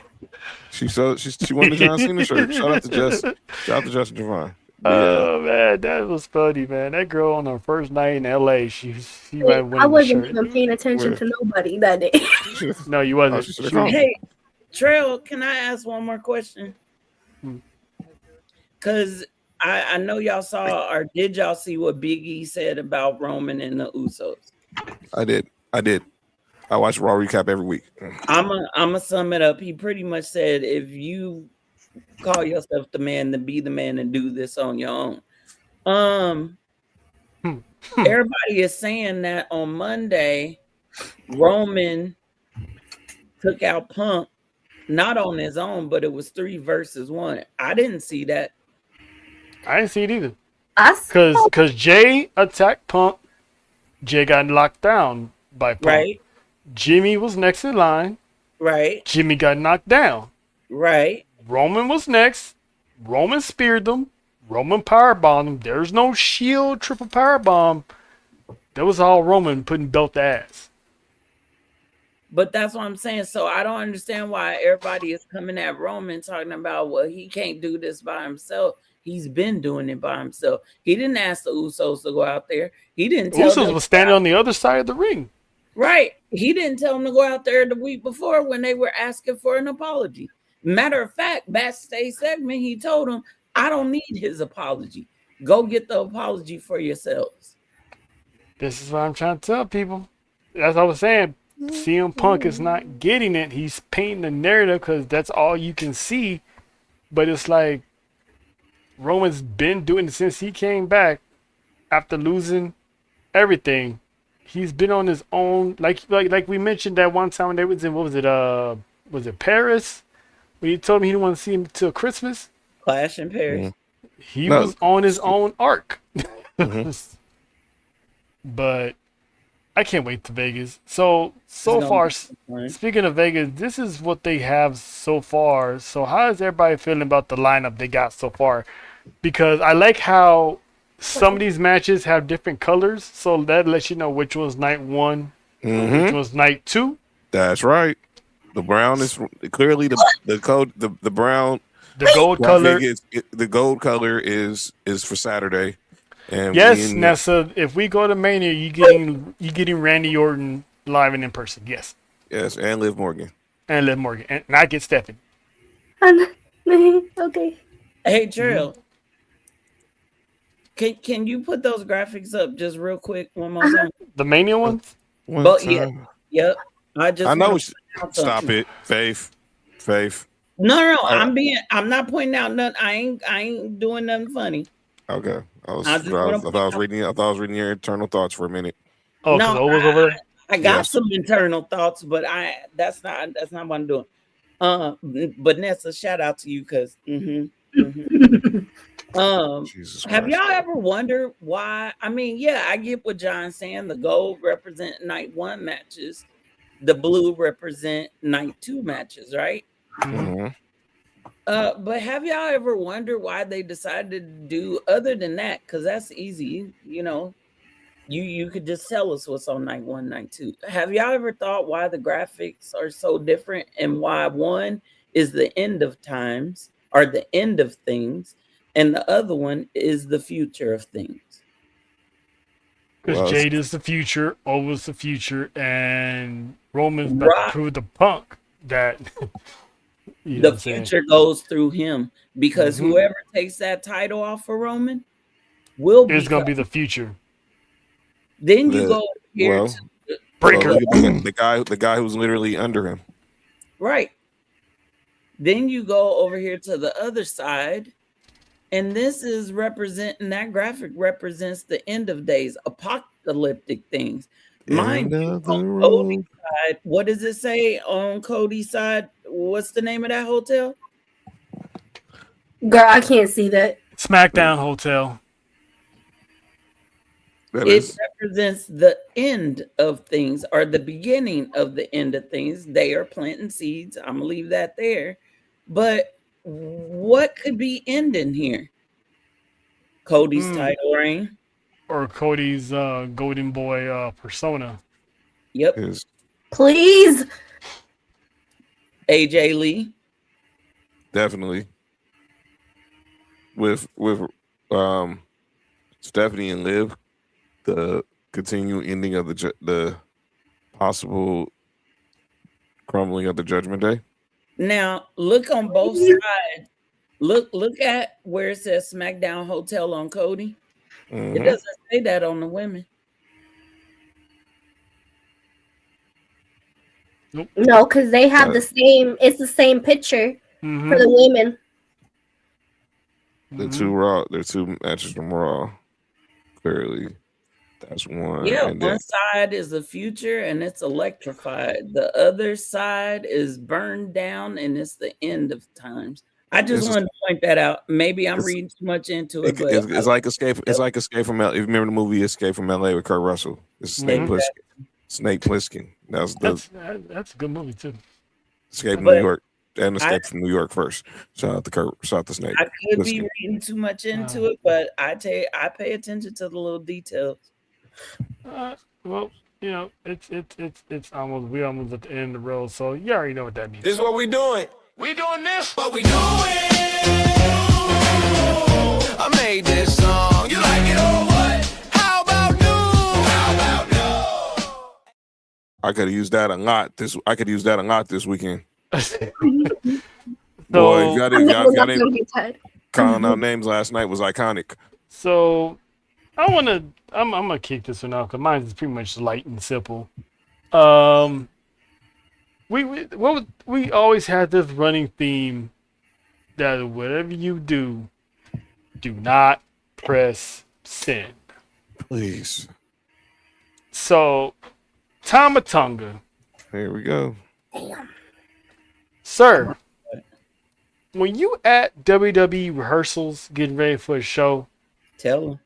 why are you videotaping stuff so people can see what's behind the curtain? I mean, that's what Unreal is for. We don't need a private, Tongan TMZ recording stuff. I mean, you got people out there that ain't supposed to be seen next to each other rehearsing about what the story is going to go. Like, he knew better. Did he say Tongan? Trellis. Oh, I love you so much. Michael Terrell. He knew that made no sense. Wow. And this is not the first time he's done this. When they went over there to Saudi, he was literally had a camera out, took a photo, and you can see Miss Iguana literally sitting there behind him with no makeup on. Basically telling people, hey, Miss Iguana's in the Royal Rumble. Nobody knew. Mm-hmm. Nobody was supposed to know that. You ruining shit, fool. Like, what if it didn't happen? But what if Zilla was in the building and they was rehearsing something, and he recording, and you see Zilla Fatu standing there next to Jacob? Like, boo, what do you do? Put the camera away, bro. Put the camera away. I mean, he got fined. Luckily, that's all he did. That's all he got. He said that he knew better, and he learned. So hopefully he does learn, because he's a key role in what's to come in 2026. And I want the man to get pushed. I want him to get pushed successfully, because the man deserves it. He's a beast. And he's starting to smell. And he's starting to smell Solo's BS. I think he always smells Solo's BS. He just tolerated it. And now he's bringing up the R word too. So stop doing dumb shit. Please. I'm gonna save John for last, because John's pretty good. Oh boy. Faith, yes. you got one? For what we doing? Yes, ma'am. Yeah, I do. Bully Ray. Oh yeah. Yeah, that was dumb. Can we do this together? Because that was my Yeah, I might as well. Tag team. Why? Tyra May, stop smiling. Mm-hmm. Like, for what? You got a problem with smiling? Do you not have a good smile? He's a New Yorker. Them people never smile. Look, let me tell you. Devon smiled all the time though. I said what I said. Let me tell you something. Just because your old grumpy, crotchety ass don't want to smile, don't mean the rest of us can't. And by the way, you only said that to two sisters. I just want to point that out. Oh boy.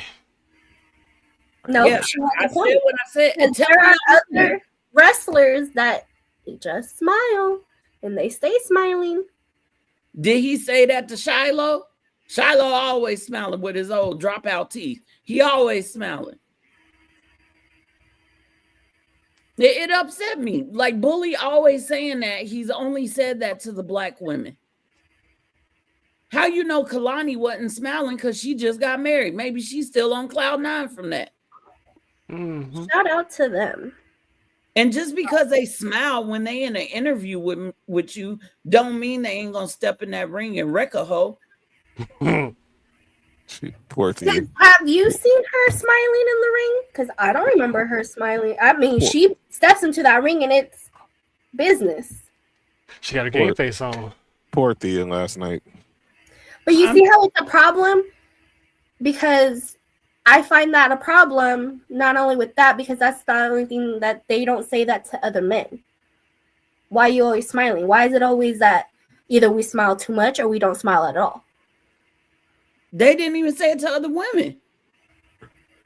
But Bully, you make it a point to say it to two sisters. That's what bothered me. You tell them not to smile when they in an interview, bro. They're in an interview. They probably just got done eating some biscuits and eggs, and they coming to deal with your old grumpy ass. But it would have been a problem if they would have had their bitch face on. So, Bully, do better, bro. Do better. He's old, but I know that's not a good excuse. It's not. Do better. Sir, main event. All right now. You know, I take pride in my name, my first name, Jonathan. So when you do something to ruin the Jonathan brand, and you targeting one of my favorites, Oh, geez, that is you personal. targeting Watson Country, which is I Tennessee. know what he's talking about now. Oh, you better believe I'm had something to say. Jonathan coached me. What the heck is wrong with you? I put this in our group chat, so let me paint the picture. Jonathan Coachman, we all know, former WWE commentator, ESPN, blah, blah, blah. He has a podcast now. One he does with JD from New York. The other one he does with Vince Russo. And this is the one with Vince Russo. It's called Coach and Bro. He said that he got some info that possibly Bianca Belair is going to have her middle finger amputated. I got word that potentially not her hand, but she could be losing a finger. Terrible.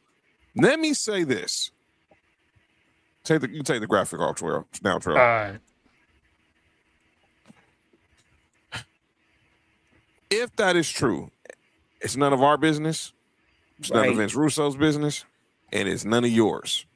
And this is where, and Faith's in this game, where just because you get information does not mean it always has to be shared. You can burn bridges with sources like that. That part. Say that shit louder. You can burn bridges because we know this. Look, I do a sports podcast. I done had people bring stuff to me.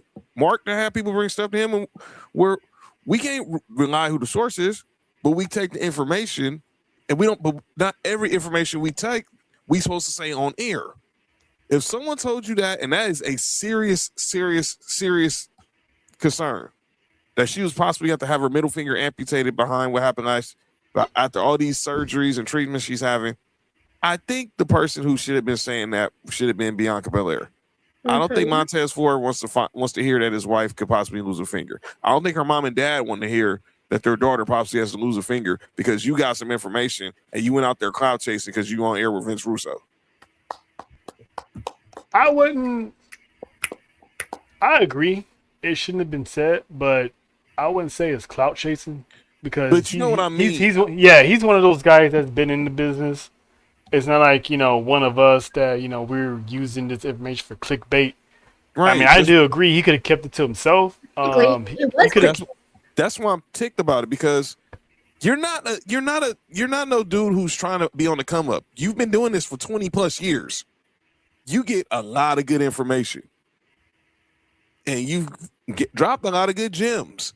But this is probably those ones where you need to keep close to the vest because what if it's true? What if it's not true?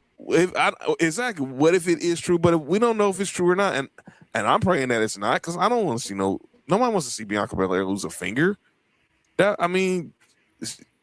She's been gone for almost a year now, just behind this one injury.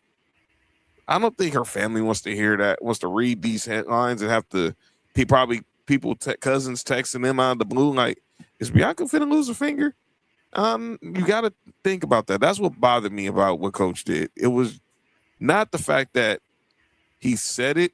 He does not know how the impact of that will have on a person's family because now Bianca has to answer questions from her mom, from her dad, from Montez, and he's been there since day one, obviously, because I think that's part of the real reason also why the Street Profits haven't been on because he wants to be with his wife.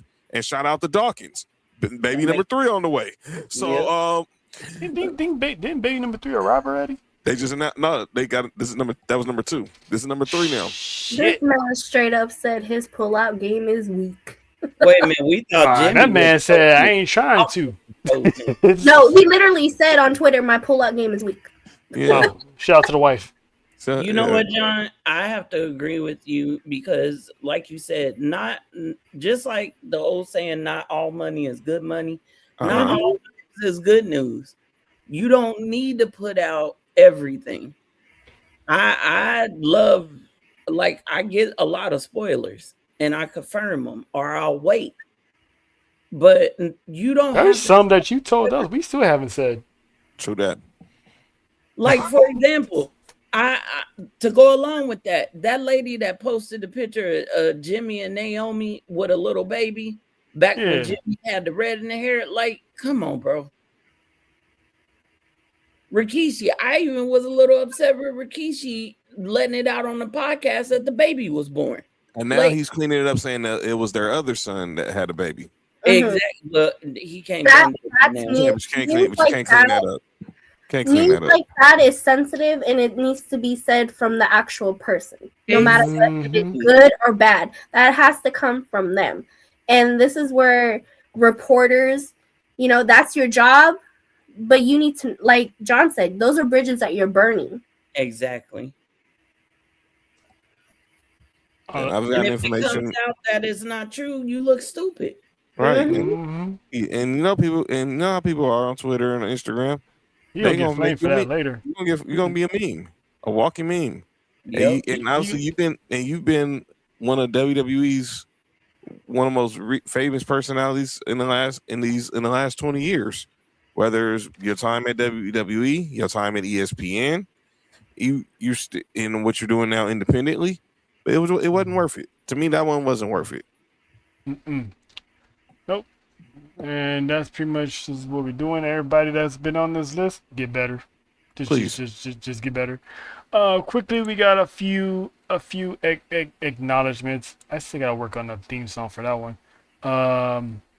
First up, someone alluded to it earlier, but shout out to him and her on finally getting married. So shout out to Bow Wow finding his wifey. Wow. You know what, man? Look, dude. Just because the concert was here in LA, man. Look, man. The Listen, concert was here in man, LA. we love you, Chad. Keep doing your thing, man. I'm so done. Keep doing your thing. Montrellis. I Yeah, love man. it. Why are we doing mellow like this, man? You are that's a this good what thing. we doing. You are this is what we doing. Also, the news broke yesterday that this monster is getting the call to be in the hall. One Sid Vicious, Sid Justice, Absolutely. but we know him as Psycho Sid. Yeah. My dad was happy about this. And not only this is special, it's more special that this man is alive to see his induction as well. So that's even more cool. I can't wait to see his What do you mean? speech. Who's alive? Oh wait, Psycho Sid, he's not alive? No, he died 2 years ago. No way, really? You didn't Damn, know time that? flies. He had cancer. Unfortunately, and I saw this a lot. It was hashtag induct people when they're alive. When they saw the news. I honestly thought he's gonna be one of the chosen few that got inducted while alive. He should have been. Well, But- that was last year. Yeah. That was last. Yeah. But I want to piggyback what you said to me and let you continue with it. To me, one of the most underrated big men in WWE in pro wrestling history. Absolutely. How many men can say, I main evented WrestleMania twice against Hulk Hogan, against And The Undertaker? And how many men can say when they won their first WWE championship, they beat Shawn Michaels in Madison Square Garden? Come on. That man right there. He had one of the coldest interest songs, theme songs. My dad was excited for this one. I heard him on Monday. Yeah, My God, dude. So I watched shout that out, intro the other day. I watched that intro yesterday. Like, yeah, man. who's the man? Who's the man? Shout out to Psycho Sid, man. I remember, but that was one of my memories of him when he powerbombed Shawn Michaels. The one time that he was cheered as a heel, and cheered very, very loudly in Madison Square Garden. Him going toe to toe with The Undertaker, him going toe to toe with Diesel. Yes. I mean, it's not that many people that can cross eras where 1 minute you're in the ring fighting Hulk Hogan, and then years later you fighting The Undertaker, and then years later you're in WCW, winning championships over there, and unfortunately breaking your leg, and then next thing you know, you in ECW doing a couple appearances over there. It's like this man has been in indies. He was doing indie scenes too. It's like that man's a legend. He's a chill legend. So I wish he was. I could either life has been life and I forgot, but I really thought that he was alive because I was so happy. I'm like, damn, I get to see someone that's alive get their roses. Yeah, that stinks, man. It stinks. It stinks that this happened, and I hope this. I Look, mean, but at the same time, you don't know when is that person's time to go. I Also, know, I so know, and I just hope people like Sid, we see more of these guys who we grew up watching get that call from Taker, because I at know least, Taker would have loved to give Sid that call. Mhm. Basically, out there, what they did mhm, at WrestleMania 13. at least I hope, Demolition got the call alive. yes, and Demolition, because it was. I mean, Will asked me this one day. Demolition or the Road Warriors, and I was like, you know what, man, I'm biased. I grew up nothing It against was kind of the Demolition. ripoff of the Road Warriors a little Yeah, bit. yeah, they was because Road Warriors was over in NWA and WCW when they were obviously Demolition was here, and then when they came over as the Legion of Doom. Yeah, RP Hawk, RP Hawk and Animal, man. But I'm glad for the Demolition because they deserved this a long time ago. Yeah, man. Faith, you got anybody want to give a little acknowledgement? I do actually. It's a group of people. Fat Four. Uh, Hey. Oh no. Okay. Actually, it Sorry. is. Actually, it is. No, I'm being dead serious. Wow, Holy Spirit. I'm just saying that's just I actually want to give acknowledgement to my fam bam, to Trail, to Nessa. Shout out to JoJo, yes, your girl. to Big Goose over here. My Big Y'all, Goose over here. y'all know what it is. Oh, I easier. want to acknowledge y'all because y'all are some of the most hard working folks. You are genuine. You don't play games about the people that you care about. You don't play games about your craft. You take it seriously. You put your all into it. You welcome people. Game recognize game. And I don't know if y'all know this, but the people that y'all interact with come out better in the end. That's And good. I'm speaking from personal experience. Damn. And y'all know where I'm coming from. Yes. Y'all know where I'm Yes. coming from. And so shout out and acknowledgement to the Fab Four, to Sports for You. Other than my girls, Leslie and Monty, Leslie PSAs and Ness, I don't know if you know, Monty changed her name to Monty Housing.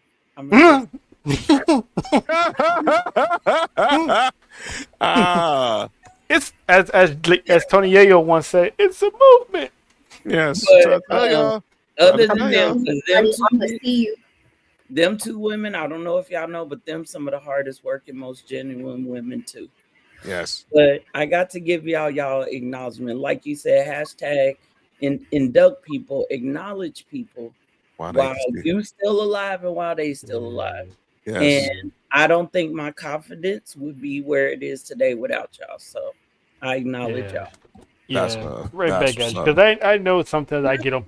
I know sometimes I get on people's nerves and stuff like that, but I'll still go to bat for each and every one of the Fab Four, whether it's Nessa, whether it's Jean, whether it's JoJo, because I know I get on her nerves a lot, but still, there's nothing I wouldn't do for everybody here. So we appreciate that. So 3 weeks is gonna be up.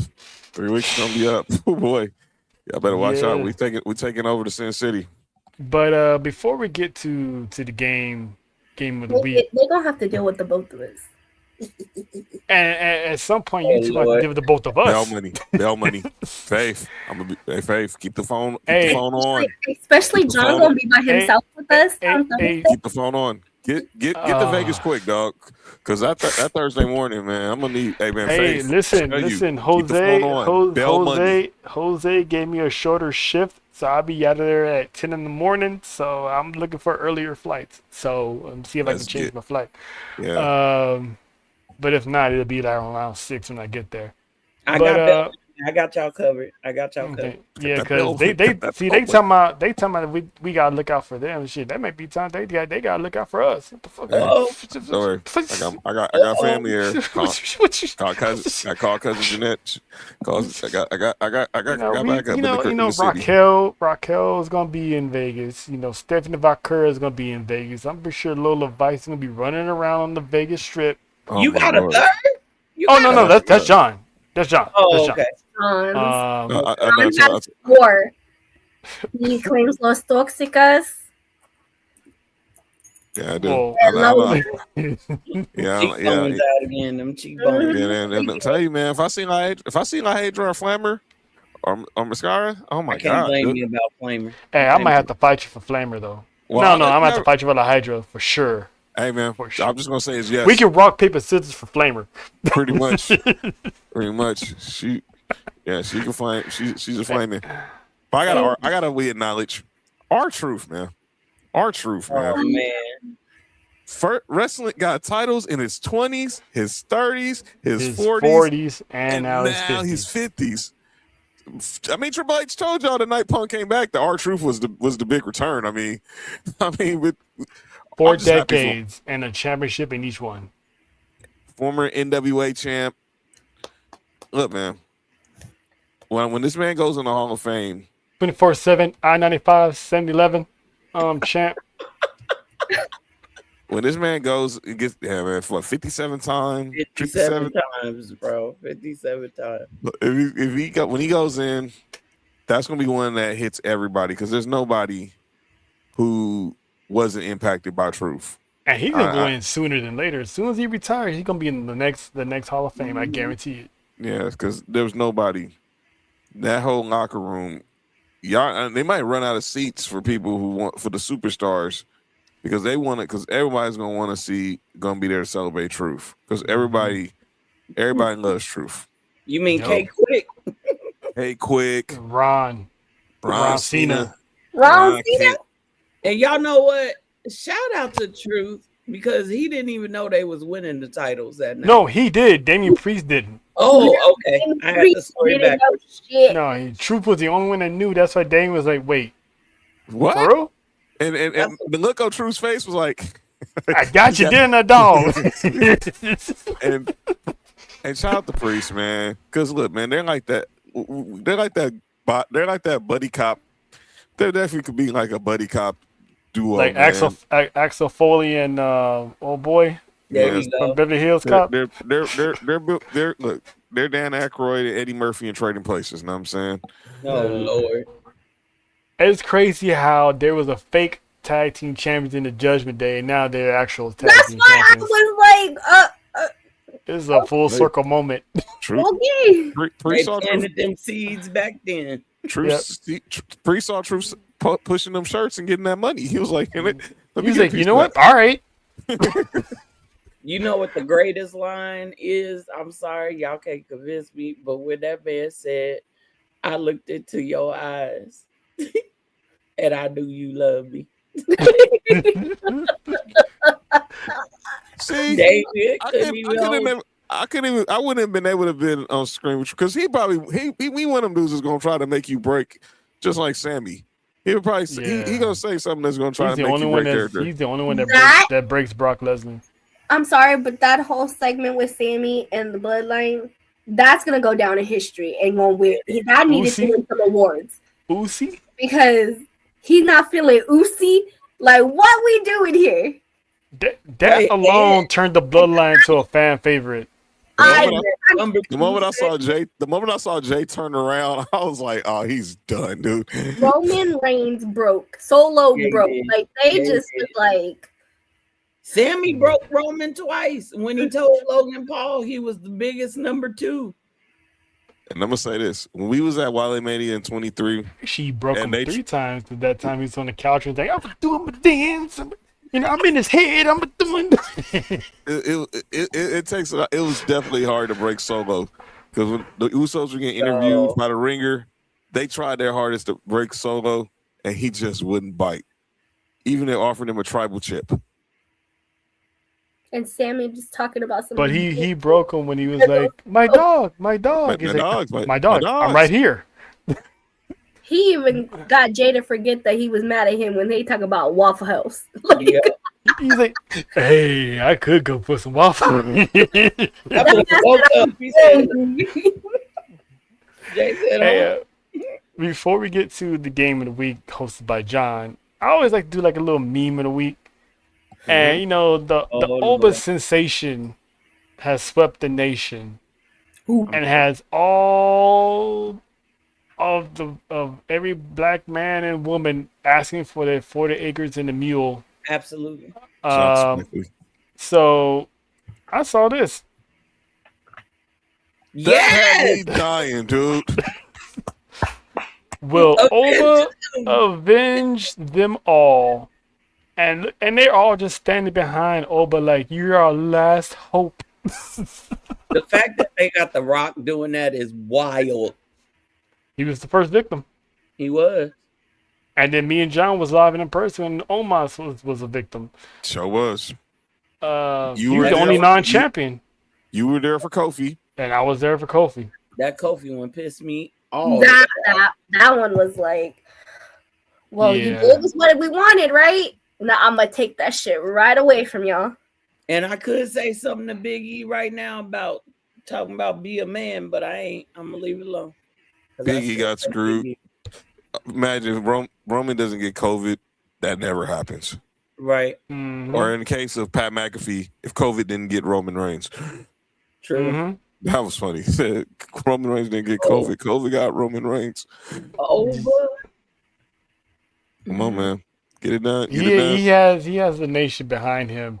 And I said this last week, Faith. Normally me and John always, telling the IWC, y'all relax, y'all doing too much, y'all over it. Let this man lose in Vegas. Me and him ain't saying a word. I ain't got nothing to say. I'm I've just been I ain't saying gonna say. this for a while, like for the past few weeks. Y'all get over the fact that Brock Lesnar is involved. It is what it is. He's here. Be happy he's about to get his ass beat. If this man don't get his ass beat, have at it. Mhm. All right. I So can what sit game there and we cry and whine and cuss and out. It's game time. Face said, move it along. They said good. Okay, it's game time because I think we know what Faith what Faith is thinking. Boy. She's trying to get her mind off of Oba. That's why she's telling me move it along. I know. Look at All my I- eyes. Y'all see how the camera come from underneath them thigh? Okay. She Look, wants to fall from grace. Joe All right, over here. She said she want uppies. She's trying to Hold climb on, that. I'll hold on to that neck. You know what? Come on, Trail. Go to All the right, let's This get is game time. John's move. All right, it's game time, ladies and gentlemen. So this week, as we're literally now under 30 days from WrestleMania, always 3 one weeks. of the biggest 3 weeks now. There's always been one of the most trending top questions and discussions is main events, and we've seen some classic ones over the last 42 years. But the question always is asked: who is the main event of WrestleMania? So today's game, ladies and gentlemen, is who is the greatest main eventer in WrestleMania history. Oh, And here's a graphic. And what up though? Holy shit podcast. So and let me say this, they'll throw some caveats for the women. We know Becky, Ronda, and Charlotte was the first women's main event in WrestleMania 35. Mm-hmm. So if you for context, we throw in the women's matches that were the headliners, the Rhea Ripleys and Charlotte Flairs, the Becky and the Rheas, the Biancas and the Beckys, Bianca and Asuka, Ronda and Charlotte, obviously Bianca and Sasha. So we're gonna give a male main event, greatest WrestleMania main eventer of the all time on the men's side and on the women's side. So I will start with you, Mr. OTC.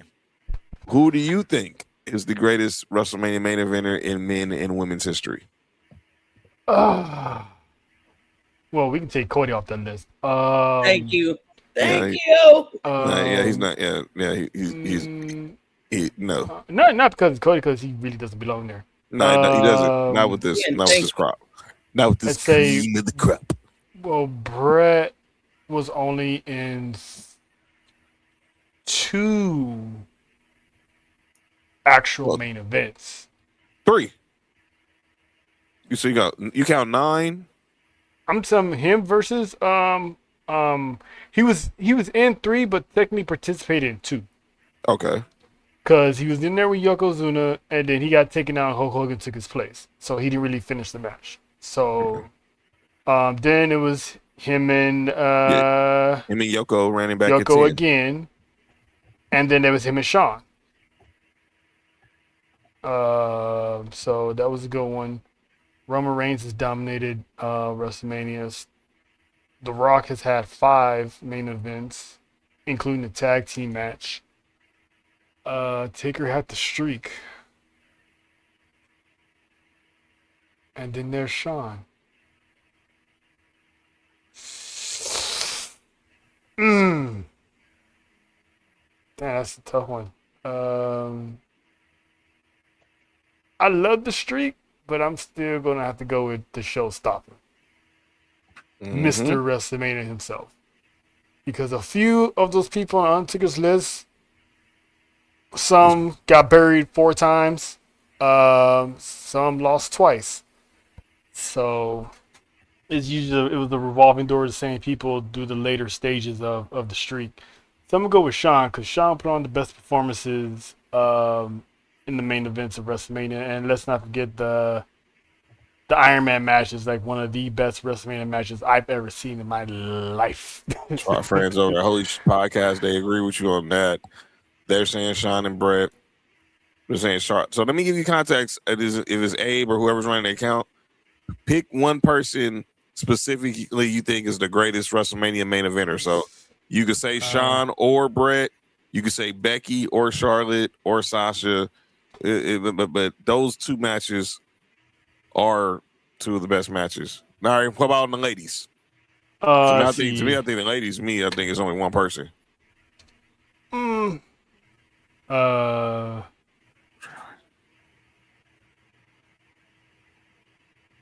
Trying to think of all the women that's been in Mania main events. There's Rhea. There's Charlotte, Charlotte.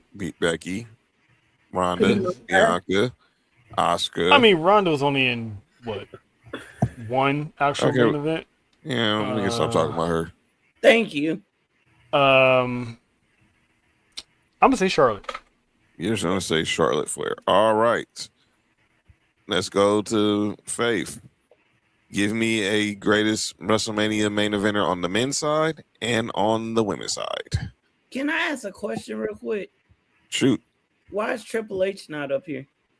I just think that whoever made this graphic, I don't know who made the graphic, so this is what was there. But If anything, it should have been Triple H. but he should have been on there. But he definitely should have been on there. Yeah, he's had a few should've main been up events. there and He's placed- definitely had a few main events. Instead of Cody. And some of the greatest interests, probably the greatest interests in WrestleMania history. Mm-hmm. So Trail chose Charlotte, which I completely understand why. Mm-hmm.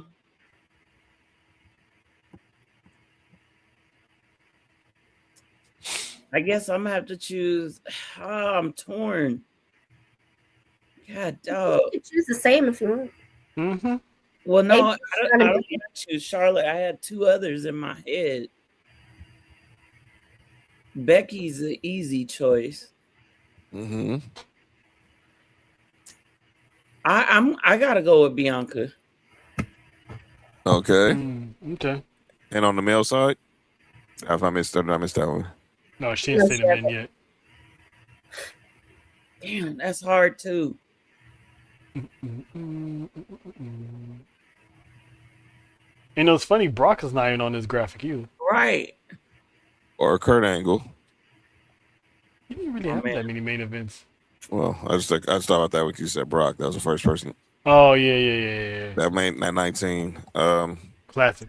Well, Almost killed himself. okay. I want to say Shawn Michaels, but I don't want to pick the same people. So I understand. I'm gonna go with Taker.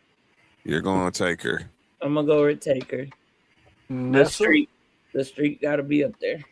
Obviously, he's had his WrestleMania main events. Obviously, we talked about Psycho Sid earlier, him and Edge, and to me, him and Shawn, Triple H 3 times. Triple H, Was that King third Kong time Bundy. necessary? Don't King know. Kong Bundy, Mark Henry. I mean, we can go through the streak. Orton. Obviously, the streak alone speaks for AJ. itself.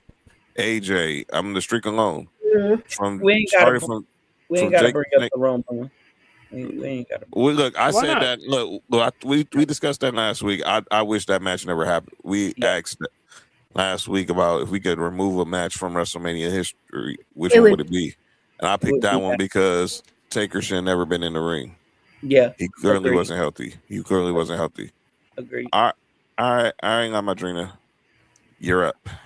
I think I know what she's going to pick on the man side, but go ahead. Well, mine was gonna be it's between Stone Cold and Undertaker. Very good. So I'm gonna go with Stone Cold. Mm-hmm. Now I'm about to swerve y'all real quick for this women's one. Oh hell no! Here I it think comes. I know what she's about to pick. Somebody, please. No, because this is the fact that it's coming out of my mouth. Oh, I know what she's saying. I know who she's about to say. I'm gonna say Rhea Ripley. I do. Wow. Perfect meme right there. Those are all three. That was going to be my second choice if I didn't pick Charlotte. All right, so let's recap. Trail says Shawn Michaels and Charlotte Flair. Faith says Undertaker and Bianca Belair. Yep. Nessa says Stone Cold and Rhea Ripley. And me, I'm pretty much the two I picked were said before, and don't tell Rhea I said that. And obviously, look, I thought about Stone Cold. StreamYard clip. I thought about Taker. I definitely thought about Roman. Obviously, I thought about Cena for sure. I thought Triple H. But there's no man. But you don't get the name Mr. WrestleMania. True. For a reason. And I had to go with Shawn. I had to. You don't get the name Mr. WrestleMania for a reason. It's like we wonder who's Mr. SummerSlam. We've not had a debate on who's Mr. WrestleMania. It's always been the Heartbreak Kid. Now on the women's side, mine was said, and yeah, Faith got it right. It's Bianca to me because Of course. it's because we and I don't know if you knows what Faith was doing. These are the two most dominant performers in WrestleMania history because they had the two most active streaks in their separate divisions. Obviously, we know 20-0 with Taker. Bianca Belair up to last year was undefeated at every WrestleMania she competed in. Only been 4 of them. But that's been but think about it. That's been the most. That's been the most. Ever since she's been called up, she's been in every WrestleMania. This is shock. That's why it's sad that she won't be this year. 37, she beats Sasha. 38, she beats Becky. We were there for 30. Yeah. Right. We were there last year at 39 3 years ago when she beat Asuka. 40, the birth of the big three. But then obviously last year she loses it in that triple threat with Io and Ripley and Rhea. So Bianca to me is there, but you can make the case for Charlotte. Obviously, unfortunately, we hated how she had to be the one that end Asuka's undefeated streak, but that's a whole nother conversation. Sure is. Being in the first women's main event, obviously she beat Ronda Rousey at 32. I mean 38. Her beating Rhea Ripley in the pandemic. But yeah, and then Becky obviously played a big part also, but I had to go with Bianca. And I think we all had some dope ones. We all had some dope answers. I can't wait to see what next week's game, but this is our greatest WrestleMania. It's mostly whenever we come up with one. Because if we see it, it's gonna get added. So Yeah, that's it. I want to make it like an every week thing. But if we see it, So- it'll be on the game of the week. But Yes. that's Dope. all. That's all we got for today. The road to Mania is cooking, and the road to Vegas, aka Fab Four Vegas, aka Fab Four Takeover, is on his way. So, but stay tuned. We be back Monday for Tribal Warzone because this whole Bloodline saga is only gonna get hotter. Programming And note. Madison Square Garden. No sports for you this Friday. I will be live. Shout out to Josh. I'll be live at Cosm. I'll have Friday. Shout out to Josh. Hit me up. He got some GA passes from his job. So shout out to Josh. I'll be watching some March Madness and actually enjoying in the games because I'm not betting on them. No. But We back in Cali now. You good? exactly. But yeah, so but- no sports for you this Friday, but I'll be back. But I'll be back with you guys on Monday and Tuesday for Sheezy. But shout out once again to Faith pulling up with her shenanigans and always talking that bloodline business. You know what I'm saying? Because can't no one talk it better than a woman from the island who knows it better. Because it's And in her check her- blood. And check her out tomorrow. If y'all check her out It's in her tomorrow. blood. And I expect to see her in the hallway in the Legion Stadium, looking at CM Punk like, "You dirty mother." You dirty mother. I'm gonna trip his ass. I'm gonna be the last one before he hits the ring. I'm gonna They'd trip be like, his ass. "Erica, you had one job." Whoop, whoop, whoop, whoop, whoop. My foot, I need to stretch. Hey, Candace. My knee ain't Yeah, right it yet. It is. My pain, I needed to maneuver myself. But yeah, we going get up out of here, man. This has been a good episode. This is one of those rare ones where we go into overtime. So Shout out to 69. yeah, Yeah. yep, Yeah. yeah. It's And a if good number. you It's a don't good if you number. know the reference, go check out the 69th episode because Ah. the angles was No. not supposed to be angling on that episode. We Huh? literally had 69 viewers. Shout out Oh no, to I know. Yeah. I see it. Shout out to y'all. Shout out to the angles. But we gonna get up out of here. I'm Trail. That's Faith. That is Jean, and the one with the angles is Miss Nessa. We'll see y'all Monday. Angles Have a for good what? weekend. It's the legend.